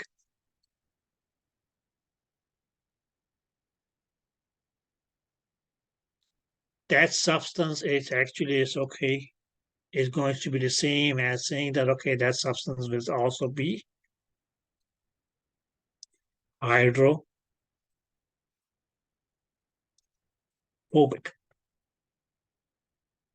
Because okay, it mixes well with fat,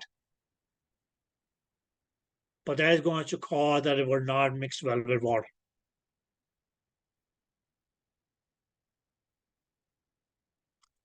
Did that make sense? Yes. Right, okay. Whereas, okay, as on the other hand, if you said, sorry, phobic is just okay, an object or a substance which is lipophobic, that's going to be the same as saying that okay, that automatically as okay will be hydrophilic.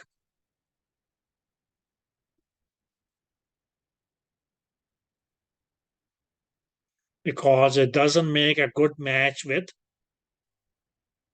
fats, but it's okay, you gotta make a match with that mean is okay. That's okay, it'll be attracted or that's okay. Mixing well with water.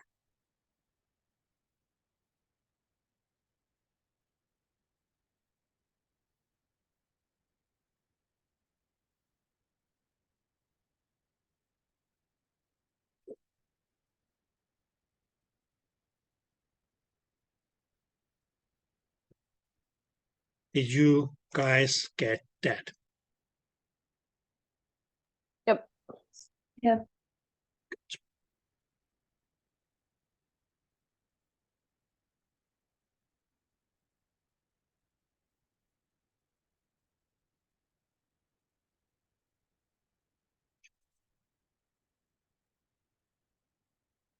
Okay, guys, so where are we?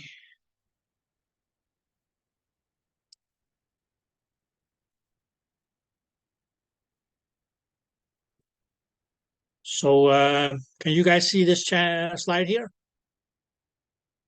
Yes. Yep. Okay. So that's okay. Basically, it's okay. This is what they may as okay say that okay as a cell membrane, or this one here, or even as okay, this one up here. Sorry, will be as okay cell membranes. But if you look here, as okay, this was our phospholipid, as okay bilayer phospholipids. Okay, as we have a gated channel or a ligand. Okay, as okay a regular channel, or we can say as okay a regular channel like these.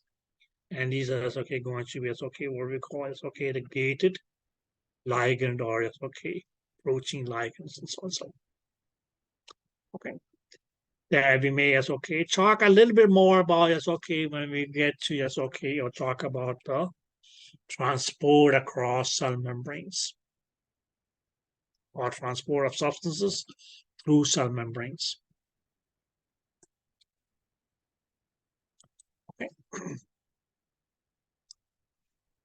But for now, yes, okay, the takeaway line is that, okay, yes, what is the cell membrane going to do?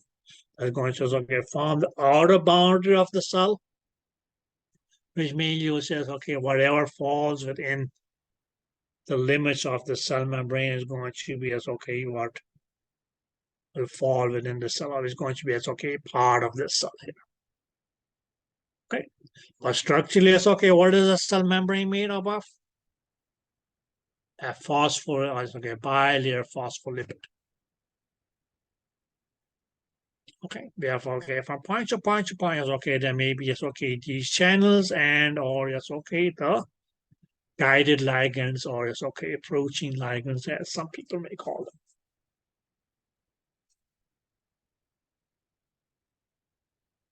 Okay. Or, because, yes, okay, let's just talk about, yes, okay. So you can mainly say, okay, your cell membrane, yes, okay, that is the outline of your ball. And in that ball, yes, okay, what is that you have? It's about lunchtime, so yes, okay, you have filled that bowl up with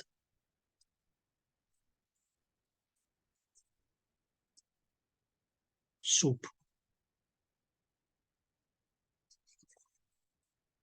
And soup is liquid. Is that clear?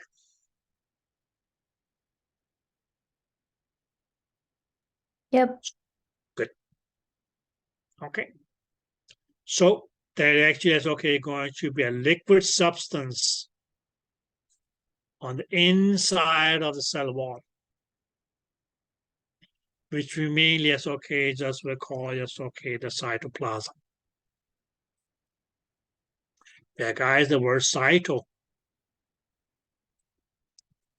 Cyte actually is okay, comes from the word cyte, which is cell. Always you're combining vowel and the word plasm. PLS or PLASM. means liquid or fluid.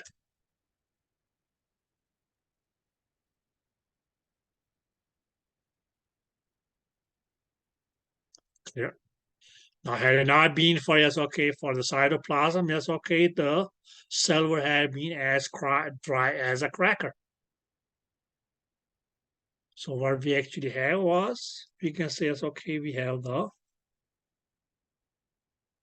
cell membrane.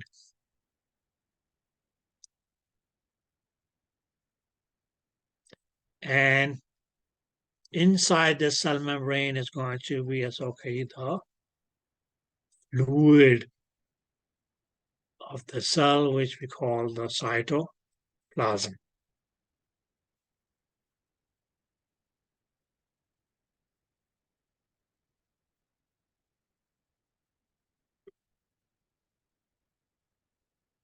And some of you say, well, okay, if my soup was only made up of water, it will probably not have much nutritious value to it, right? So what is it that you have in your soup? What do you add in your soup? Protein. Chicken. Chicken's protein. Okay, you got chicken. Okay, good. Noodles. Noodles. Okay, good. What else? Vegetables. Vegetables. So all of our other organelles, as we may be talking about, is mainly as okay, just going to be as okay. You say, well, okay, some piece of chicken or a chunk of chicken. That's okay, maybe something that looks like noodles.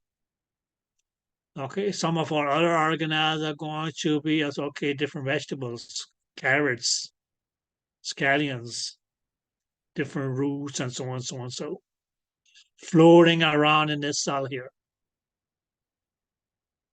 Okay, right.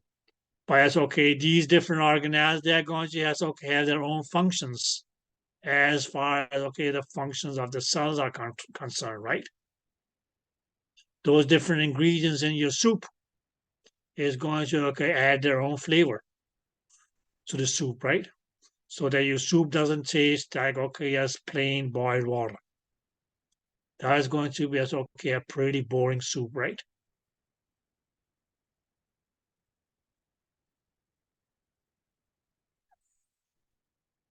Right?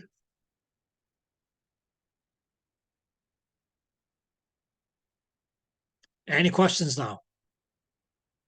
So the liquid component of your cell is called cytoplasm. Some people may also call it the endoplasm. So the cytoplasm, guys. Cytoplasm, yes, okay. Some people may also call it the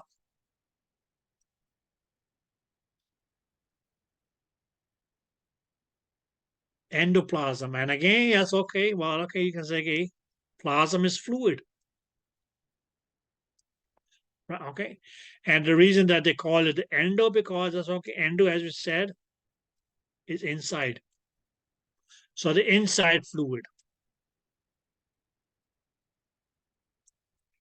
Did you guys get that? Yep. Okay. If that isn't enough,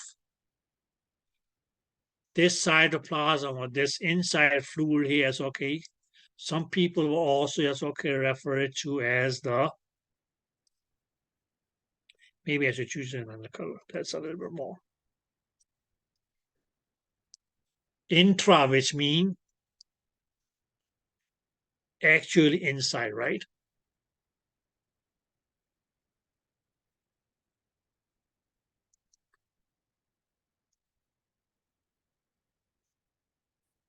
Cellular, where we like says, okay, now just okay, just be pertaining to the cell, right?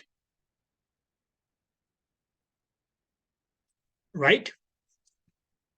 Yes. Right. Good. Fluid.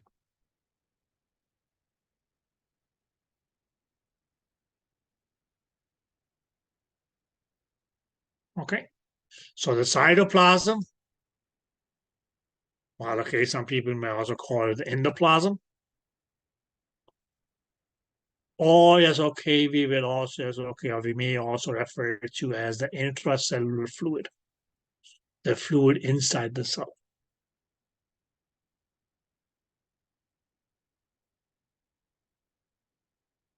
Now, guys, yes, okay, if there's an intracellular fluid, that would mainly mean that, okay, yes, if we had, for instance, yes, okay, a cell and a cell and a cell and a cell and a cell and a cell. Because yes, okay, the fluid inside the cells is going to be, yes, okay, what we'll call, yes, okay, the intracellular fluid. But then there also is okay, maybe it's okay, a fluid in between the cells. Or since there's okay, it is in between the cells, it's going to be it's okay outside the cells. So that may yes, okay, be referred to as the extracellular fluid.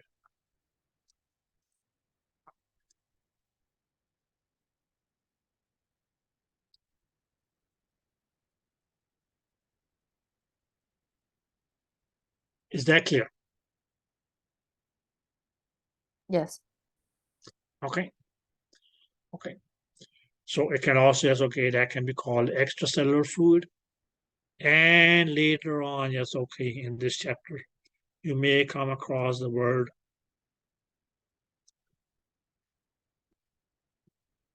interstitial fluid.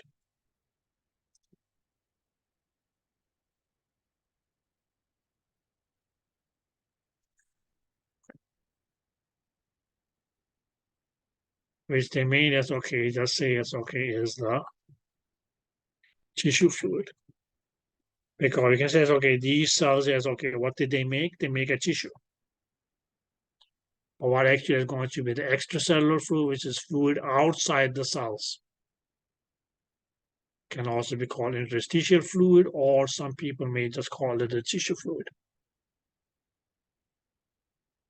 But these two words here is okay, maybe you can say it's okay, interchangeable.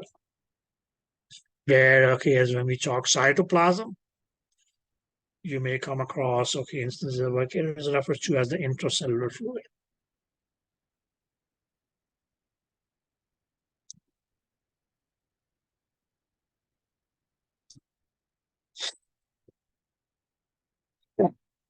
Did you guys get that? Yes. Yep. Anybody? Okay, guys. Now, before we jump on to yes, okay, our next organelles, let's just see. Should we? Okay, we can just look here as okay what we have talked about so far. Now you may have okay as a picture in your book. You will find this picture in your book as oh shit. That's funny. Oh, you can find it on PowerPoint, on another PowerPoint. That's on Brightspace. But if you have yes, okay, a good solid book, then why not use that? So we can say, okay, this is okay as a picture of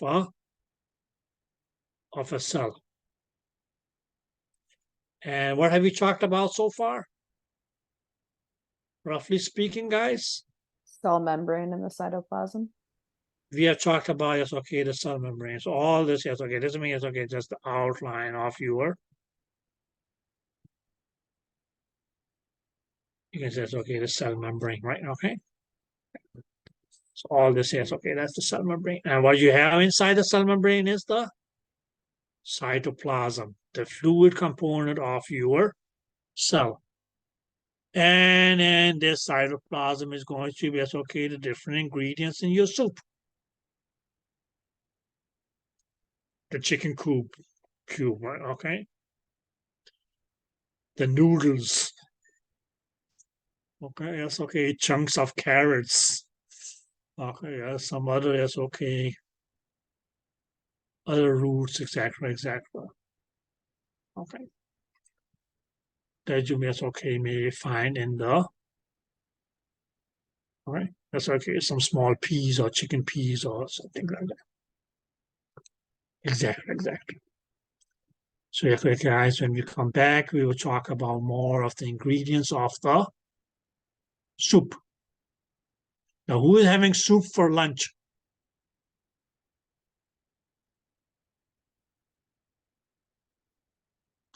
No? Okay. I can give you guys, okay, as a simple recipe of making a soup. Now, okay, it was a story. Somebody told us, yes, okay, when we were young, small kids.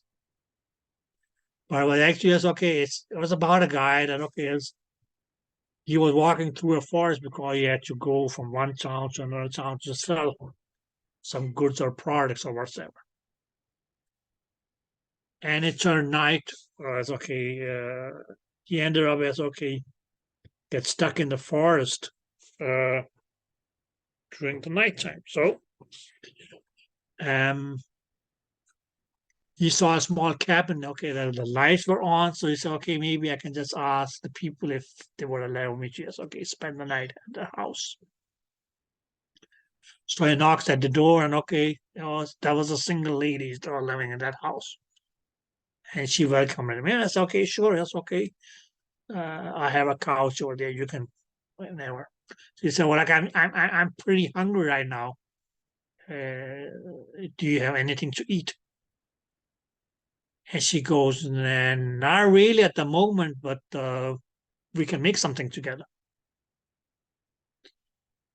And he goes, "Well, okay, I have a magical nail. So what about if you make soup?" And she goes, "Okay, why not?" So that's okay. The fire was on, so me it's okay. You just put a big pot, and okay, yes, of course, okay. To make soup, you need water, right? So okay, they pour some water into that pot, and okay, the man he just dropped his magical nail into it. Now this water started just okay boiling, and then he asked the woman, "Well, okay, it would be nice if we added some meat to the soup. So you got any meat in the house?" And she says, "Okay, sure." She brought him some meat, and okay, he popped it in. Now that meat starts to boil, and okay, the soup is cooking. And then he said, "Okay, it would be nice if we got some, it's okay, roots like carrots, etc., things like that. So you have any of that in your house?" "Sure." So she brings that and he chops it and okay, pours it into the boiling water. Then he goes, "Okay, well, it would be nice if we also had something like this, like so and so." So mainly that's okay. He he got most of the ingredients for the soup. Not most, all of the ingredients from the soup from the household. But she never realized that she was the one who gave him all the ingredients because she thought that it was this magical nail that made the soup. Now, when they ate the soup, she goes, "That was good. I would really like you to, yes, okay, sell that nail to me." And he said, "No. This is my magical nail. How can I sell it? It's what's going to feed me for the rest of my life. If it had not been for this nail here, it's okay. I would not have been able to have dinner." And she go, "But at any cost, I want this nail." And he say, "Okay, well, okay, only if you are willing to marry me, I will just okay sell this nail."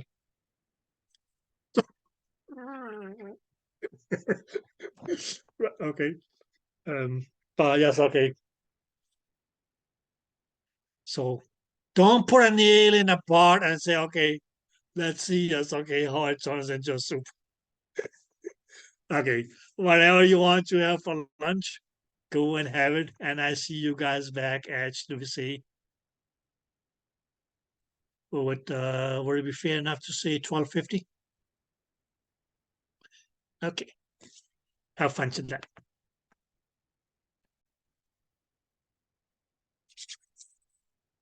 Okay, Bookie.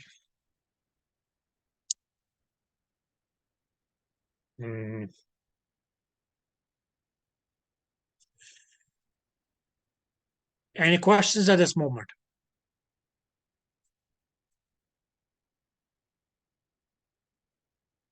Nope.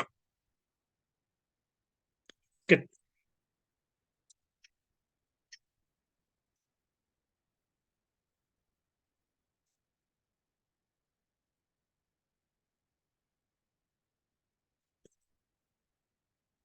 It's what we said that, okay, as the fluid component of the cell would be cytoplasm, endoplasm, or yes, okay, in the intracellular fluid. Now, whether you had soup for lunch or not, okay, but next time, yes, okay, you look at your soup before you eat it, you may say, well, okay, these are the different organelles.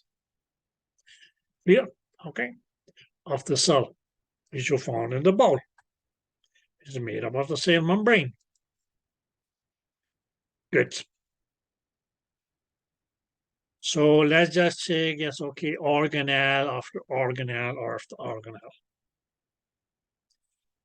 And okay, guys, now the first organelle that we're going to be talking about is going to be the nucleus. Okay, now before we talk about it here, yes, okay, let's just look at, okay, what is it that nucleus may look like on our cell here.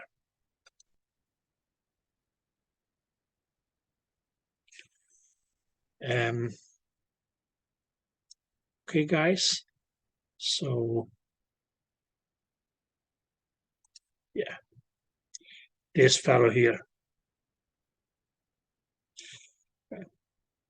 Now, practically, as okay, the remaining of the nucleus will be down here.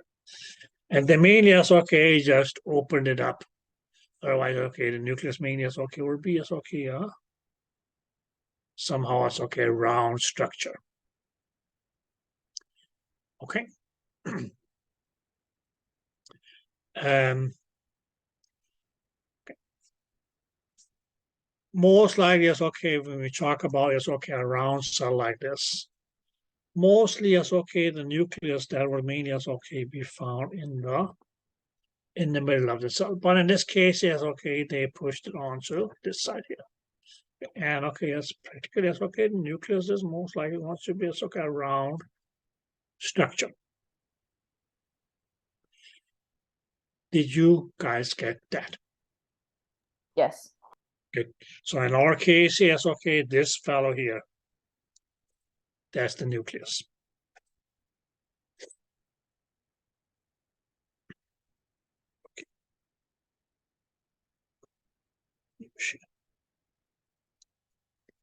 Good.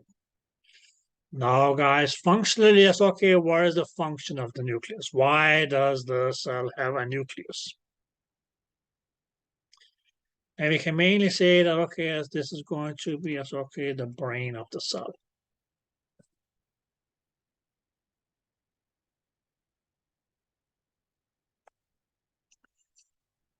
Did that make sense?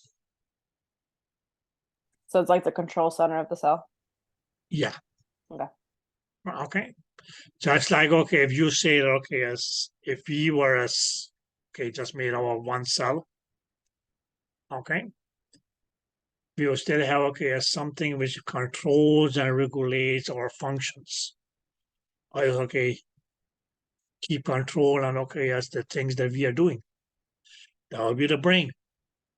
So the brain of the cell that is going to, yes, okay, will be the nucleus, which mainly means that, okay, yes, since this is the brain of the cell, that's going to mainly mean, yes, okay, that will control the actions of the cell.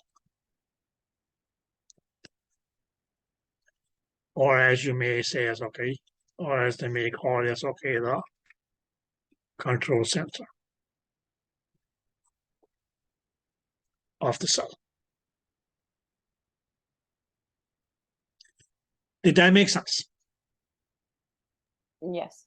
Good. Yes. Now, guys, structurally, if we say as okay, if this is the nucleus, if we say that this is the nucleus, but the question comes as okay, what is it that the nucleus is made up of? Now, guys, this nucleus is going to have okay its own outer boundary. So this whole thing here is the nucleus is okay, the outer boundary, or yes, okay, what we can call is okay, a nuclear membrane. Now you may okay call it a nuclear membrane, or some people may okay just call it okay the nuclear envelope.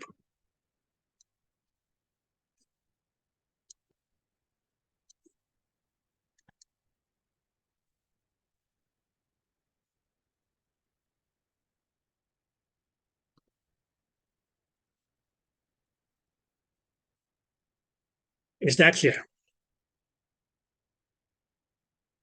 So the nucleus itself is going to have as okay its own, you can say it's okay membrane, which can be called as okay a nuclear membrane, or it can be called as okay the nuclear envelope.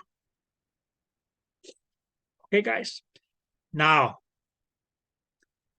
this nuclear membrane here or envelope is not going to be as okay one solid structure as such. But what we actually as okay we'll see that okay as from place to place to place to place. As okay. Throughout the nuclear envelope, yes, okay, there are going to yes, okay, be small openings in the nuclear envelope or nuclear membrane, which we can call the pores. Is that clear? Yes. Okay. No, not for now, but okay, as what actually is okay is going to be as okay attached onto these pores here. It's going to be as okay where we later on refer to as another as okay organelle of the cell, which is going to be as okay where we'll call as okay the rough endoplasmic reticulum. So your rough endoplasmic reticulum actually as okay is going to be as okay be attached to your to these pores in the nuclear membrane. Okay. And it's actually going to as okay be through these pores here that this rough endoplasmic reticulum actually is going to as okay send what we call RNA or ribonucleic acid coming from the rough endoplasmic reticulum to the cells, or into the nucleus.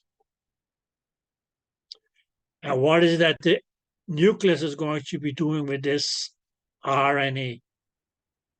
It's going to make it into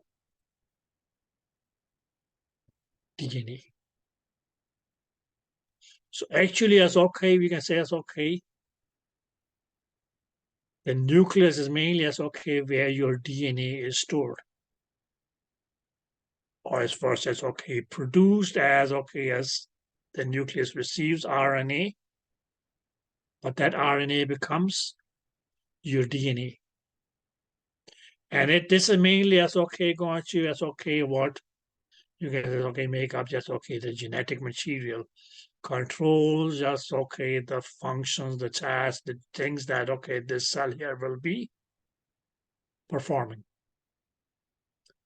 Did that make sense? So mainly because of okay yes the nucleus having just okay the DNA which becomes just okay the genetic material and so on so on so, which then control just okay the functions of the cell. That's why we call the nucleus being as okay the brain of the cell.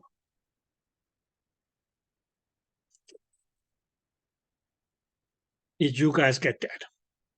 Yes. Good. But.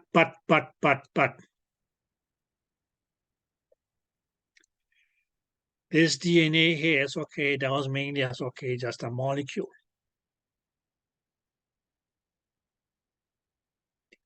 Right? Okay. Okay. Now DNA is okay. What they mainly say it is going to be as okay. Looking at is going to be as okay. Appear as okay. What they call as okay a double helix spiral. Okay. Whenever yes okay, you sit as okay or read about as okay DNA. Probably as okay, the first thing that they will say that it is going to be as okay, that is going to be as okay, a double helix spiral. Now, when we say spiral, that means it's okay because it spirals around like this. So this will be as okay, one helix. And it's okay, we have, it's going to be as okay, a double helix. So it's going to be as okay, made up of two helices. That mainly as okay, goes like this. So this will become as okay, what we'll call the DNA molecule. Right? Or we can say it's okay, this will be the backbone of it. Because okay, in between these two helices was going to be as okay, the proteins that I briefly as okay mentioned yesterday.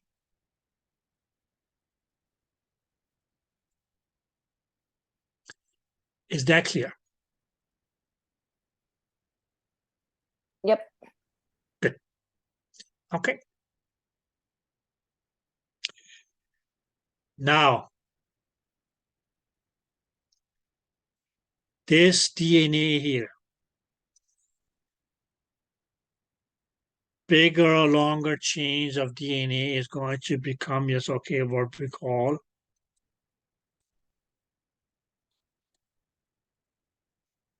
chromosomes. So bigger and longer chains of DNA will eventually, it's okay, become chromosomes.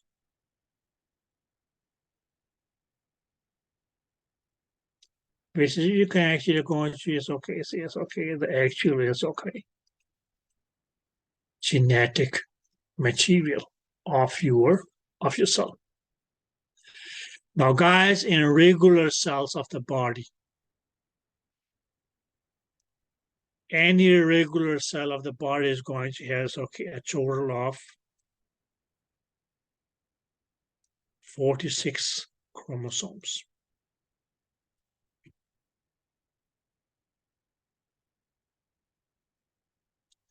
Okay. A regular cell of the body is going to have okay, a number of 46 chromosomes. But these chromosomes actually is okay, 46 chromosomes, they actually are going to is okay, be arranged into 23 pairs of chromosomes.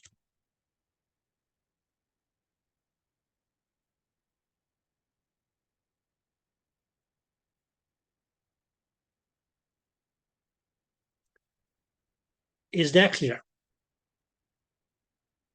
Yes. Yes. Yeah. It makes these chromosomes, it means it's okay, going to be DNA. Okay, as I said, it's okay, a longer or shorter chain of DNA makes a chromosome. That is actually going to be as okay, 46 chromosomes, but these 46 chromosomes are going to as okay, be paired into 23 pairs. Now I say as okay, regular cells of the body. Now it may sound strange, but we can mainly say as, okay, out of these 23 pairs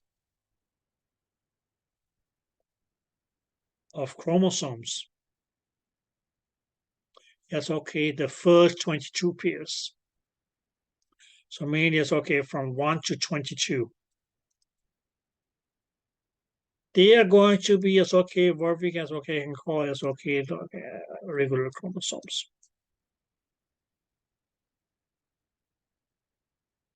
Right. Which means that's okay. You can say it's okay, well, story as okay. Hereditary information, material, etc. Whereas, okay, as the 23rd pair is going to be as okay, what we call the sex chromosome.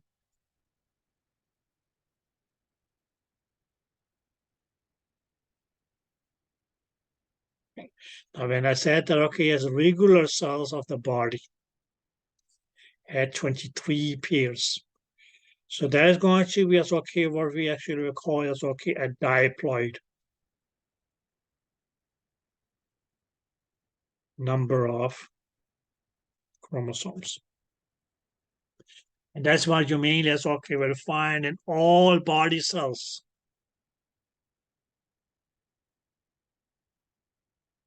Except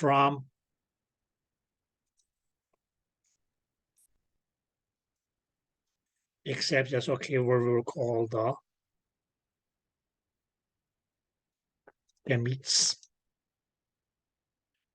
Now, if somebody else okay is wondering what is the gamete, well, that's going to be as okay, what we can call as okay, the reproductive cells. Okay, which in case of the female is going to be the ova or egg, and in case of the male is going to be the sperm.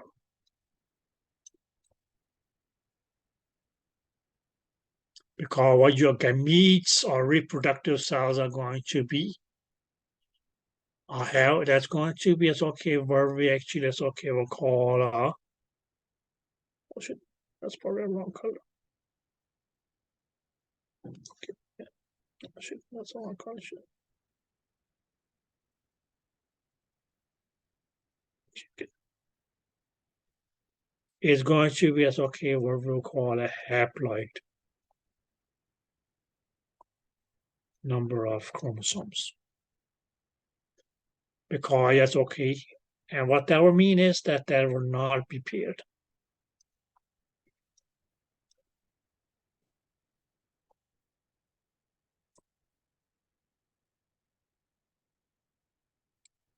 Where we mainly will say it's okay, a sperm and an egg are not going to see as okay have 23 pairs, but each of them is just going to have okay 23 chromosomes.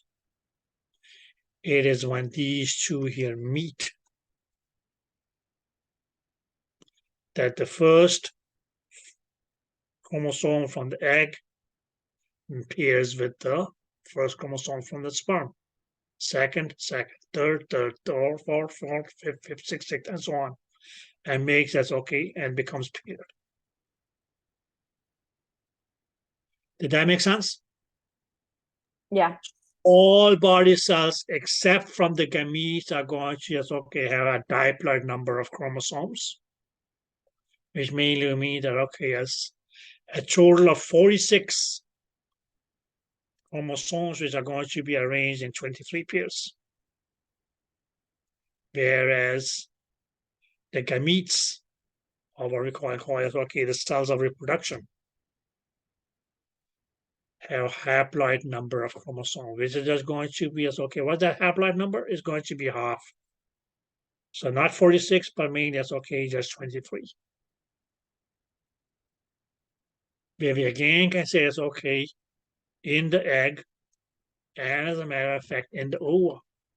The first 23 chromosomes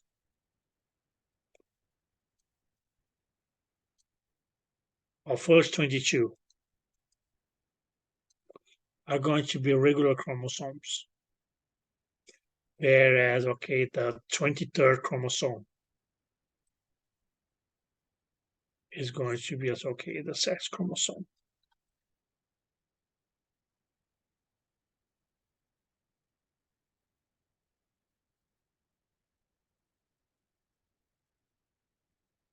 Now, girls, guys, sorry. The ova can only have one type of sex chromosome, and that is fixed. There's the X sex chromosome.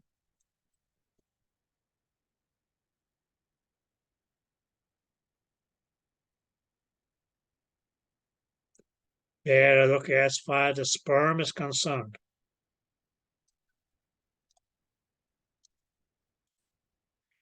that sperm is okay can either have an X sex chromosome or it can have a Y sex chromosome. So it's mainly as okay, all dependent upon as okay whether it's a sperm that carries the sex chromosome X, or it's okay that fertilizes the egg, then it becomes XX. And in that case, that's okay, the child is going to be a girl.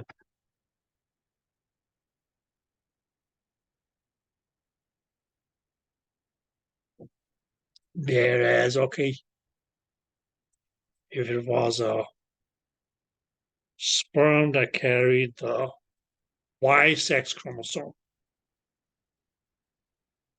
then the formula is going to be XY for your 23rd pair. And in that case, that's okay, the offspring is going to be a boy.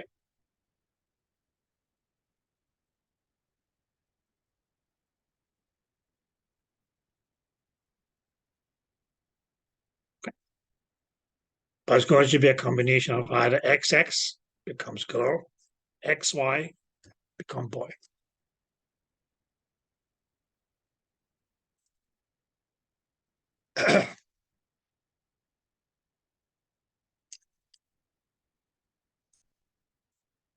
Any questions so far? Nope. So that's all that's okay in your nucleus. Okay, that's all going to be yes okay in your nucleus. And now, for instance, okay, we said okay, yes, let's just go to another slide.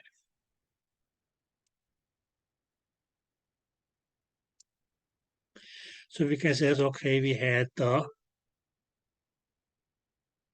nuclear envelope or nuclear membrane. Okay, which has okay as these smaller pores or opening here. Within, yes, okay, the nucleus, okay, as we had the DNA, that means, yes, okay, made the chromosomes and so on, so, and makes, yes, okay, the genetic material. Now, inside the nucleus, they actually, yes, okay, may have something that they may call, yes, okay, a small nucleus. So, yes, okay, a big or a small, yes, okay, structure, which they mean, yes, okay, just will call, yes, okay, the nucleolus.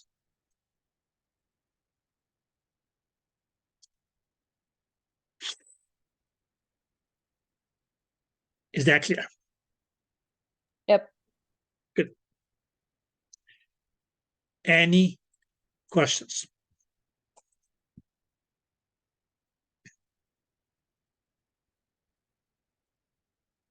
Nope. Good.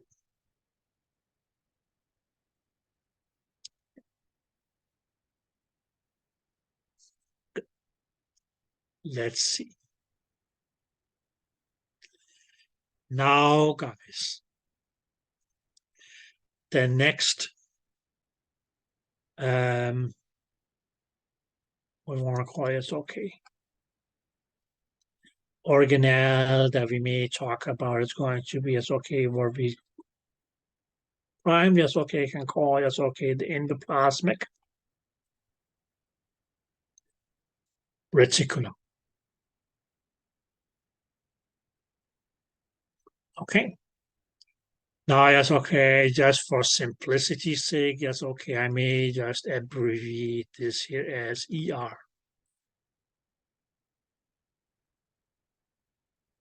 Okay, so the endoplasmic reticulum, yes, okay, I may just call it the ER. Or write as ER. Okay, girls, or guys, sorry. Now, as far as the endoplasmic reticulum is concerned, we mainly, yes, okay, will have two types of endoplasmic reticulum. So there's going to be, okay, a type of endoplasmic reticulum that we will call the rough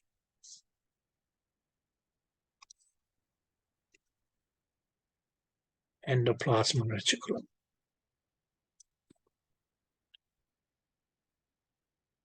Is that clear? Yes. Good.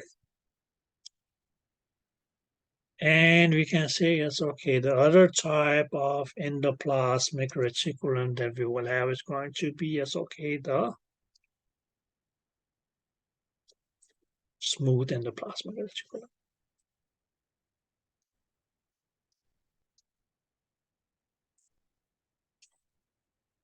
Did you guys get that? Yes. Good. Now, guys, now let's just look at our, yes, okay, what do you want to call it? Yes, okay, cell from the book. Here we go. Oops.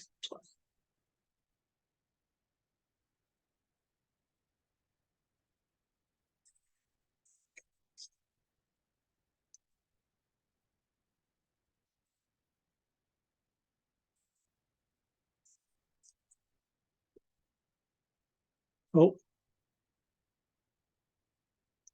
why have you already said, okay, yes, that this fellow here, yes, okay, that was going to be the nucleus. Okay, and let's just enlarge this a little bit more. So, okay, close it up. And what you may see here is, okay, like, okay, here, like that's the pores.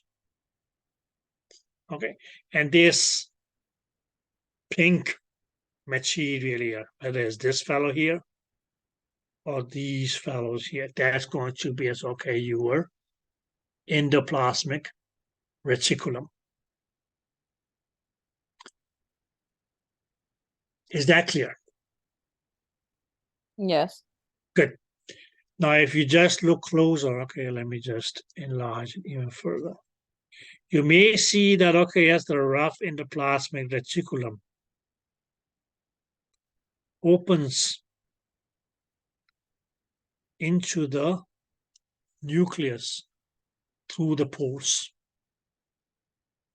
in the nuclear envelope. Is that clear? Yep. Good. Okay. And what we mainly can say is that, okay, yes, this part here that I encircle, there's going to be as, okay, what we'll call the rough endoplasmic reticulum. And why do we call it a rough endoplasmic reticulum? Mainly is going to be because of its somehow rough surface by these small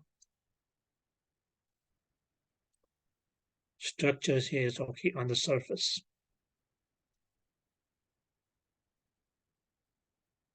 Okay, and what we actually is, okay, we'll call these small structures here, okay, on the surface of the rough endoplasmic reticulum, is that they're going to be referred to as being ribosomes. Okay, they are going to be what we will call ribosomes. So it's actually going to, yes, okay, be the ribosomes on the surface of the rough endoplasmic reticulum that makes, yes, okay, the rough endoplasmic reticulum be rough on its surface compared to the smooth endoplasmic reticulum where we don't really see, or it doesn't have ribosomes. So mainly, yes, okay, due to, yes, okay, absence of ribosomes on the surface of the smooth endoplasmic reticulum. That's why it has a smooth surface, and that's why it's okay. It's called the smooth endoplasmic reticulum. Did you guys get that? Yes. Good. But please, please, please, once again, okay, yes, make sure that you understand the point that, okay, yes, these structures here is okay on the surface of the rough endoplasmic reticulum are going to be called ribosomes. And it's due to that they, yes, okay, then that's the rough endoplasmic reticulum has its rough appearance. But then also, yes, okay, keep in mind, guys, that this rough endoplasmic reticulum, yes, okay, ultimately is going to, yes, okay, open up into the nucleus through the pores. And what was it that we had in the nucleus? DNA.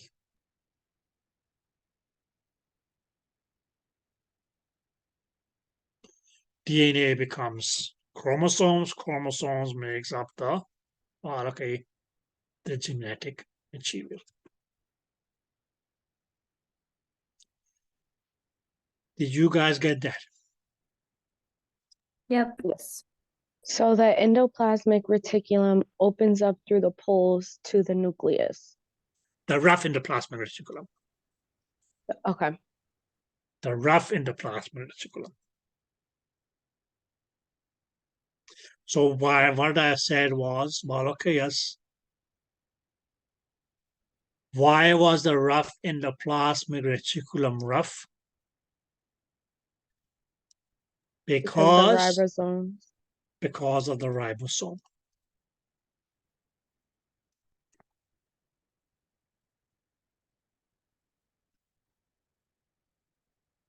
Yep.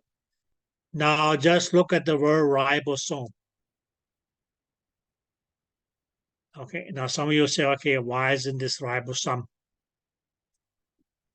Now when we say it's okay, some, S-O-M-E.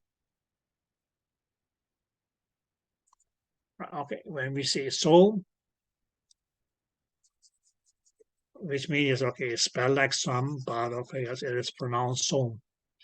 Mainly as okay is that's going to be as okay a term that will refer to as okay a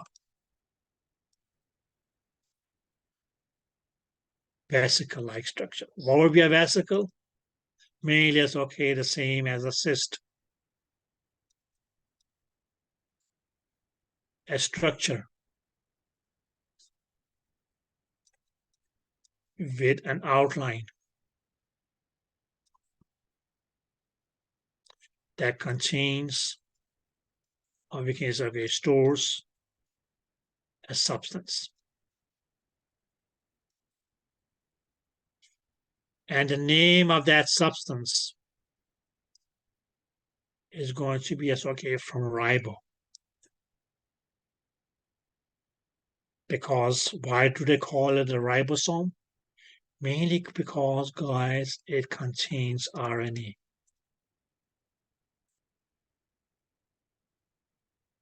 If you remember, yes, okay, what ribosome or what RNA was, the R in RNA was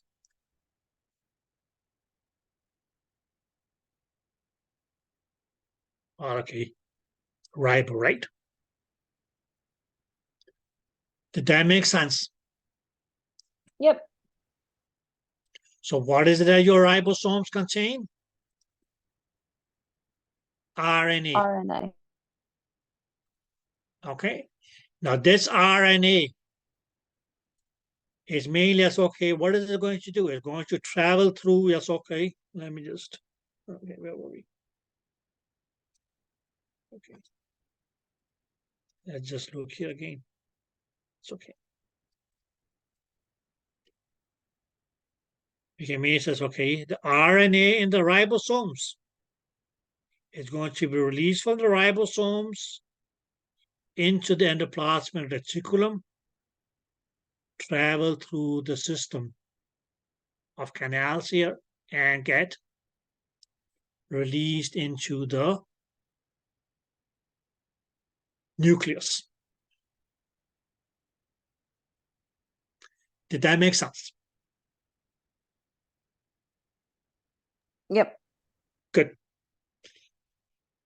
Now RNA.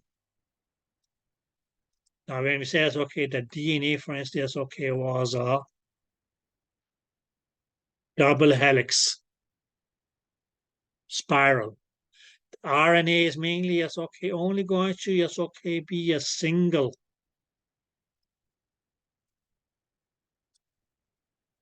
helix.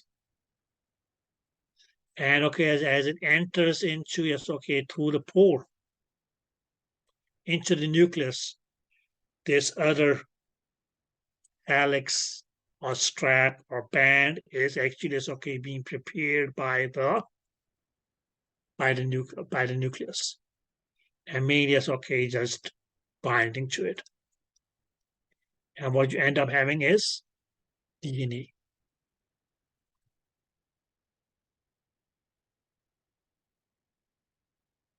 Now, some of you, yes, okay, may have heard, especially, yes, okay, when we talked about, yes, okay, not when we, but yes, okay, when they were talking about, yes, okay, you were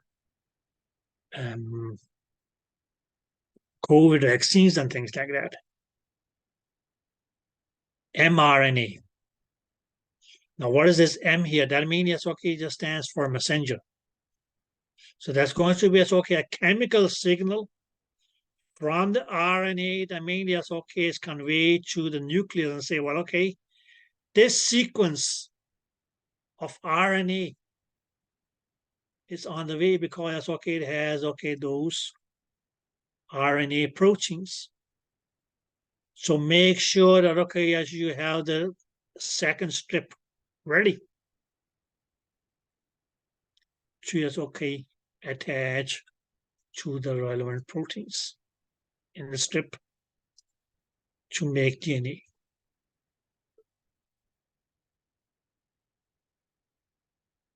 Okay, but what in the RNA or what in the ribosomes was RNA as it travels through the rough endoplasmic reticulum and enters into the pore of the nucleus is going to just, okay, be joined by the second helix and form DNA. That DNA becomes chromosomes. Those chromosomes makes up just, okay, your genetic material.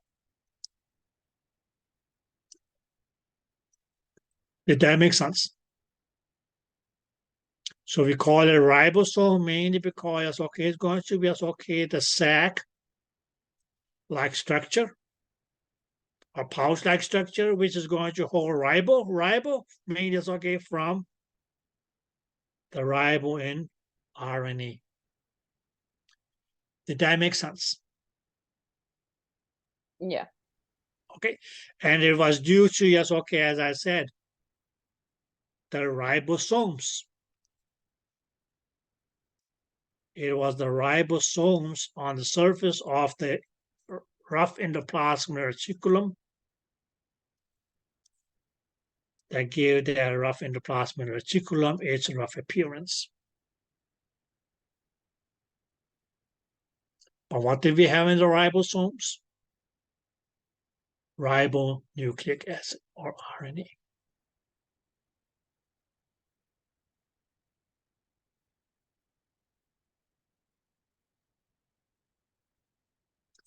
Is that clear? Yeah. Yes. Any questions, guys? So No. when this RNA enters the cell, or sorry, enters the nucleus,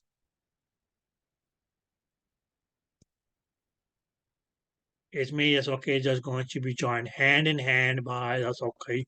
The other strip that was being just okay, waiting there for it to come, and okay, become DNA.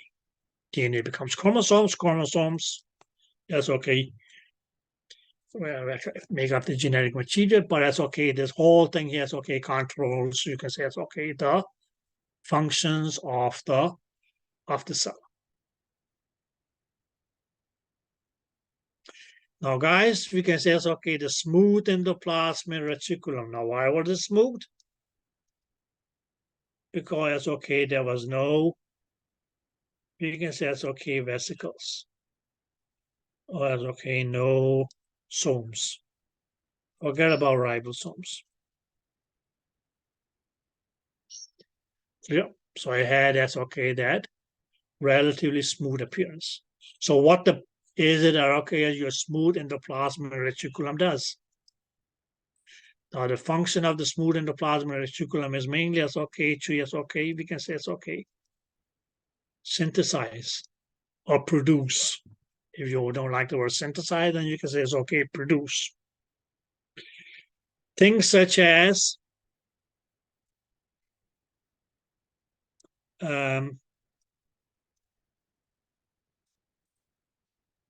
phospholipids. Now you may already know as okay where this phospholipid is going to as okay end up at. The cell membrane.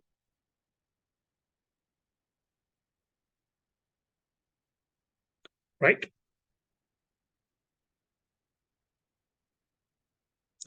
And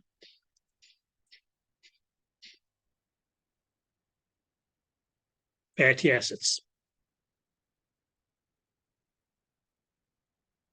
So we can mainly say, okay, now fatty acid, that's going to be, okay, the end product of fats is going to become what we call fatty acids. We will talk more about that when we go to, okay, to the digestive system as a system.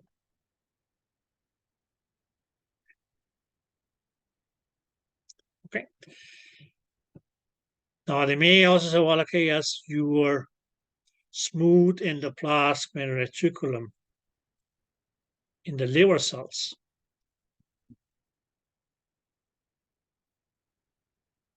Now in the liver cells, that's okay. What is that your smooth endoplasmic reticulum is going to be doing?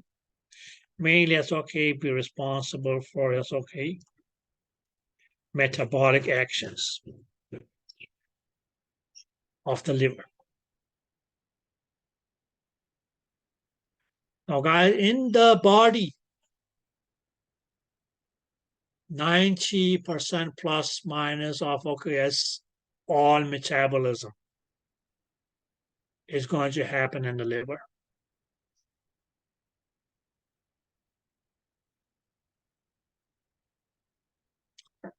So yes, okay, the food that you eat, well, okay, yes, it's going to be digested. That's a complete different thing. But then it has to go through the liver first to be metabolized. Now, what was metabolism? It could either be cannibalized or anabolized.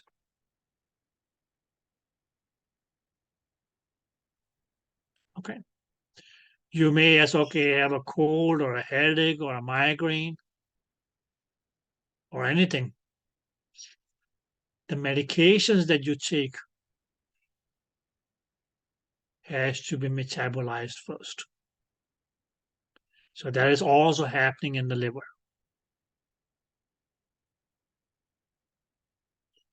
So pretty much okay, as in the liver cells, as we may call them, the function of your Smooth endoplasmic reticulum is in the liver cells. It means it's going to be responsible for the metabolism of substances that needs to be processed or metabolized by the liver. Okay. So your rough endoplasmic reticulum, rough due to ribosomes. Where the word ribosome is just means, well, as small as bubble-like structures or cyst-like structures which contains a substance. Here, this substance is specified as RNA.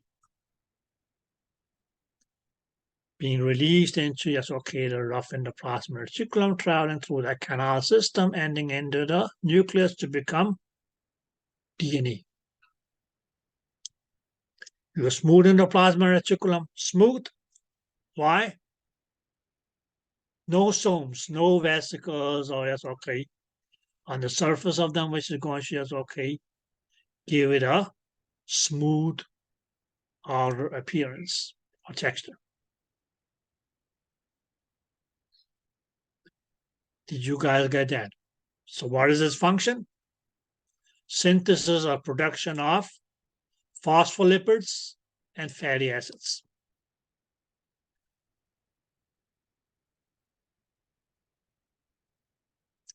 Did you guys get that? Any questions?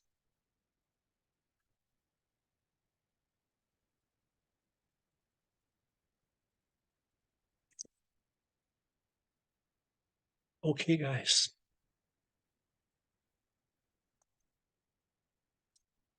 Can we go on to the next organelle?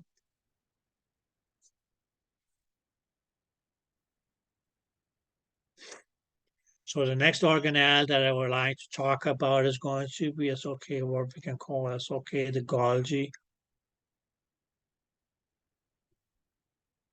apparatus.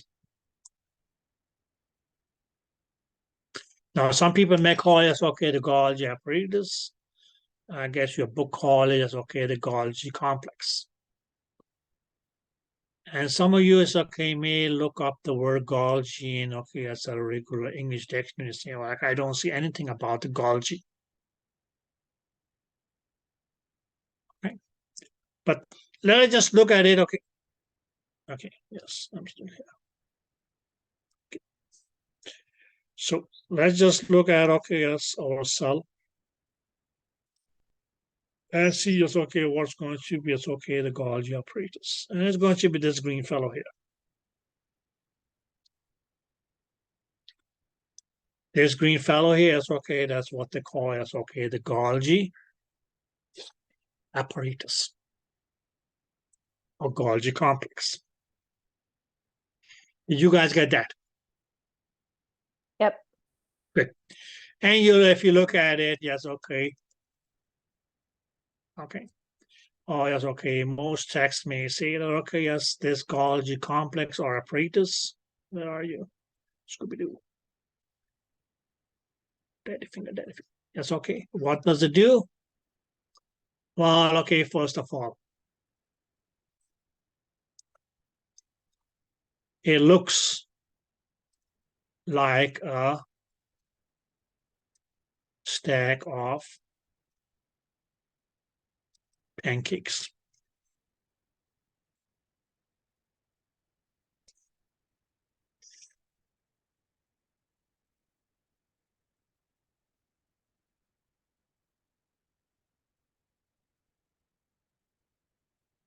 Is that clear?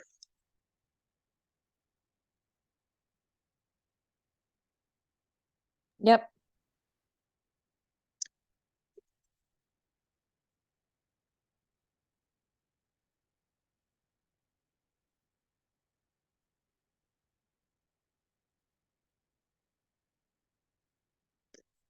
Now, guys, we can mainly say, now what's going to be the purpose of the Golgi apparatus? that may, yes, okay, look like a stack of pancakes. Now we can mainly say, okay, its main job is going to, yes, okay, produce what we can, yes, okay, I may use a word here, it's going to, yes, okay, be cargo vesicles. What do we mean by vesicles? Small, you may as okay compare them to as bubbles. Or as okay, round structures, which okay, as will hold contain a substance. And these substances, they are mainly as okay, are going to be or be cargoed, which means okay, say transported. Right? So we may have okay different kinds of vesicles. Some of these vesicles, yes, okay, may contain the cargo, which we could say as okay will be proteins.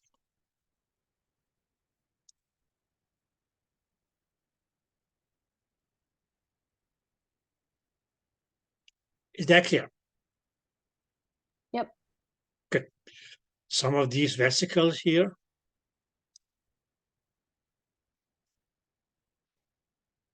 may contain, yes, okay, another kind of cargo, which we may say, yes, okay, could be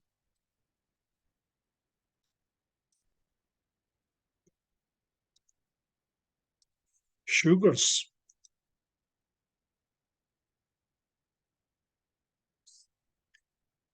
Right?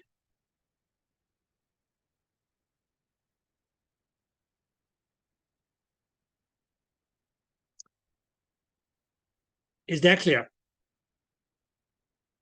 Yep. And some of these, that's okay, vesicles here may, yes, okay, contain a substance which we will call, or which we'll say, yes, okay, will be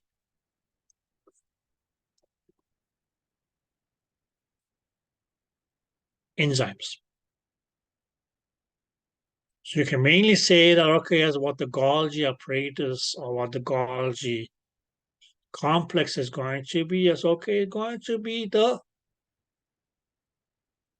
packaging storage or packaging area where is okay, different materials that is going to, is okay, be used by the cell to perform its different functions are being as okay stored and okay as eventually as okay packed and as okay mainly as okay is going to be released from the Golgi apparatus into the cytoplasm. But this is not just going to be as okay a regular stack of pancakes. Now it's going to be as okay pancakes with, we can say as okay different kind of ingredients in them. Okay, you may buy plain pancakes, but then you can buy pancakes with as okay with chocolate chips. Okay, you can buy pancakes with, what else can you get in pancakes? Blueberries. Blueberries, good. What else can you get in pancakes? Apples. Apples, good. Okay, so these are made as okay, going to be as okay what you have in the Golgi apparatus, and okay, as you like it, well, okay, as it will be released.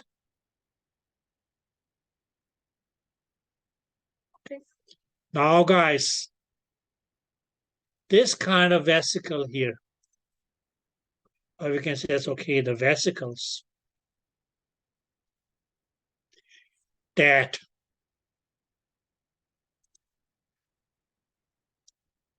we can say okay stores. And not only as stores, but as okay, since it stores it, it's also as okay going to transport it. The substance. And this substance is going to, as okay, be called an enzyme.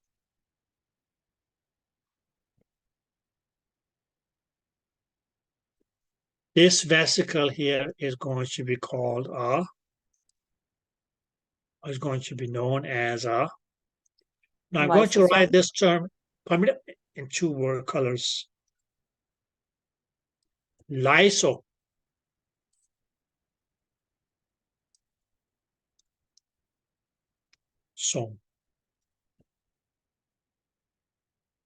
Now, guys, why do we call it some? Mainly as okay, just like your ribosome, just okay, is going to be as okay, a small bubble-like sac, like pouch, like whatever you want to call it, look-alike structure, right? Clear? Yep. Good. Now we call the ribosome because it was containing ribonucleic acid. We call the lysosome mainly because it contains enzymes. And if you guys remember yesterday, it's okay what I said enzymes was. In most instances, okay, that's going to be as okay a chemical substance that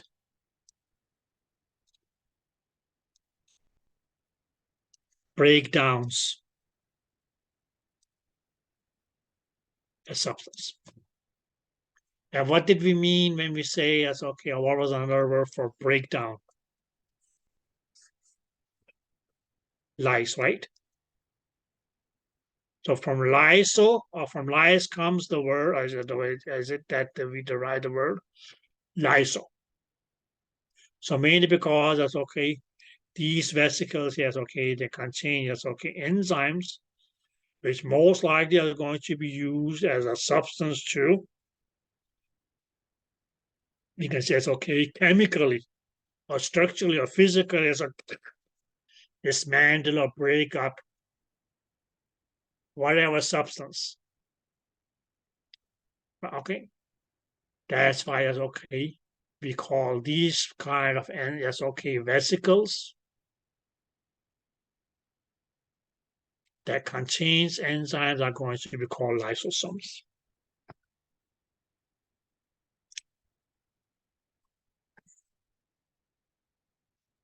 Did you guys get that? Yes. Okay. Where you can say, okay, then what about, yes, okay, the sugar vesicles or the vesicles that carry, yes, okay, sugar, what are they going to be doing? Well, you already know. Sugar or glucose or carbohydrate or whatever you want to call them is going to be, yes, okay, the source of energy.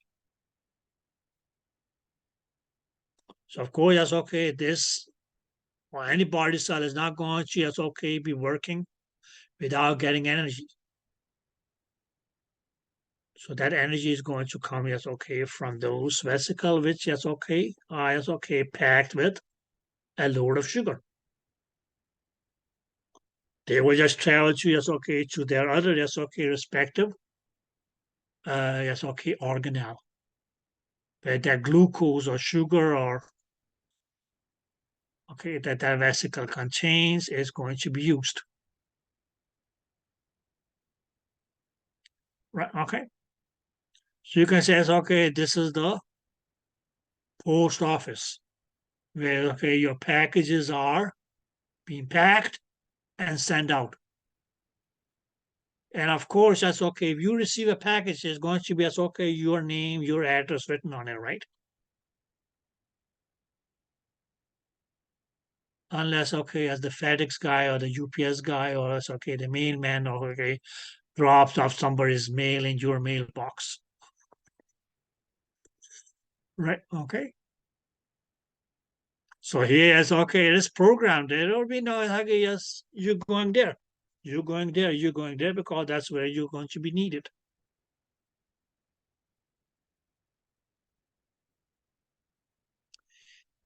Did any of this make any sense at all? Good.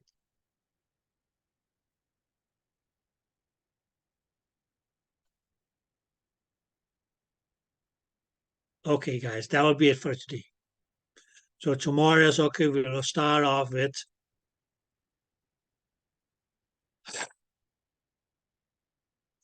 Another organelle, probably is okay, one of the last major organelles, which is going to be the mitochondria. UI of the cell.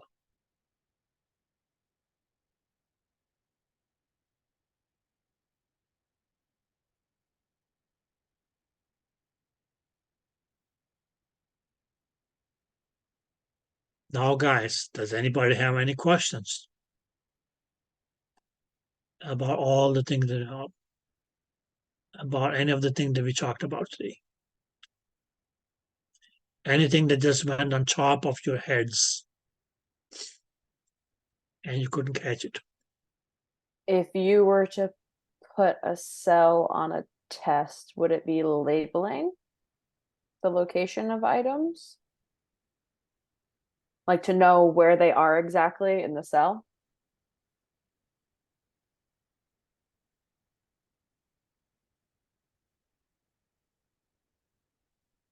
Just kidding.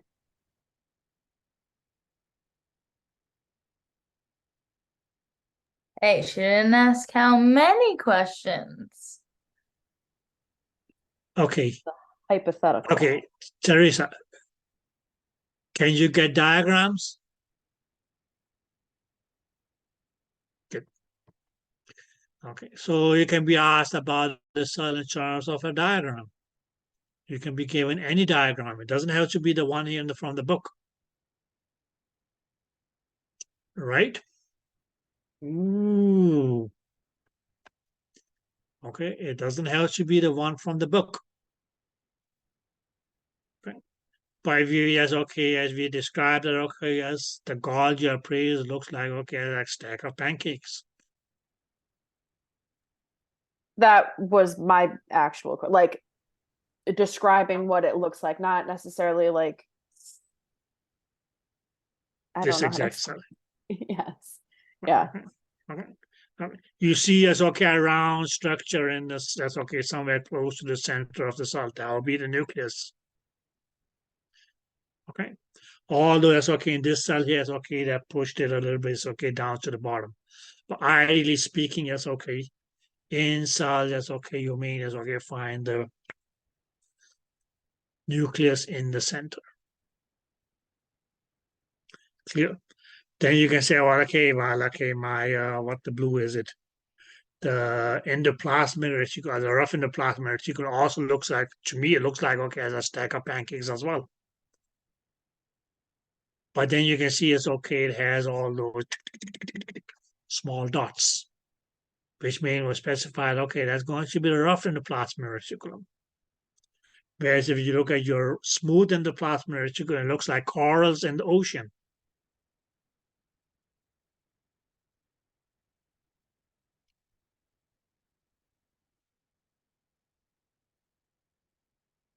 So that's okay. You can pick up any diagram from that's okay wherever. Okay. Now, guys, any questions?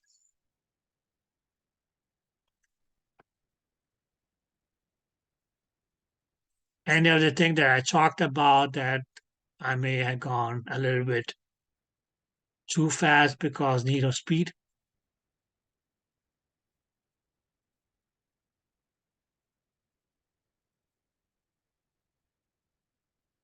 No? So is this an okay tempo? Or pace? Or should I put it in a little lower gear?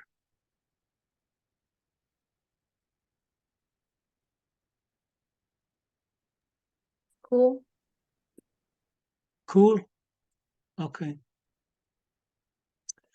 Okay, guys, then I guess I see you later, guys, tomorrow with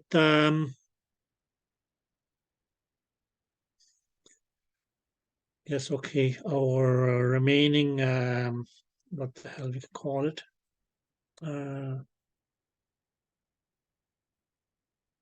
Organelles. We will talk a bit about as okay, some of the anexa and okay, yes.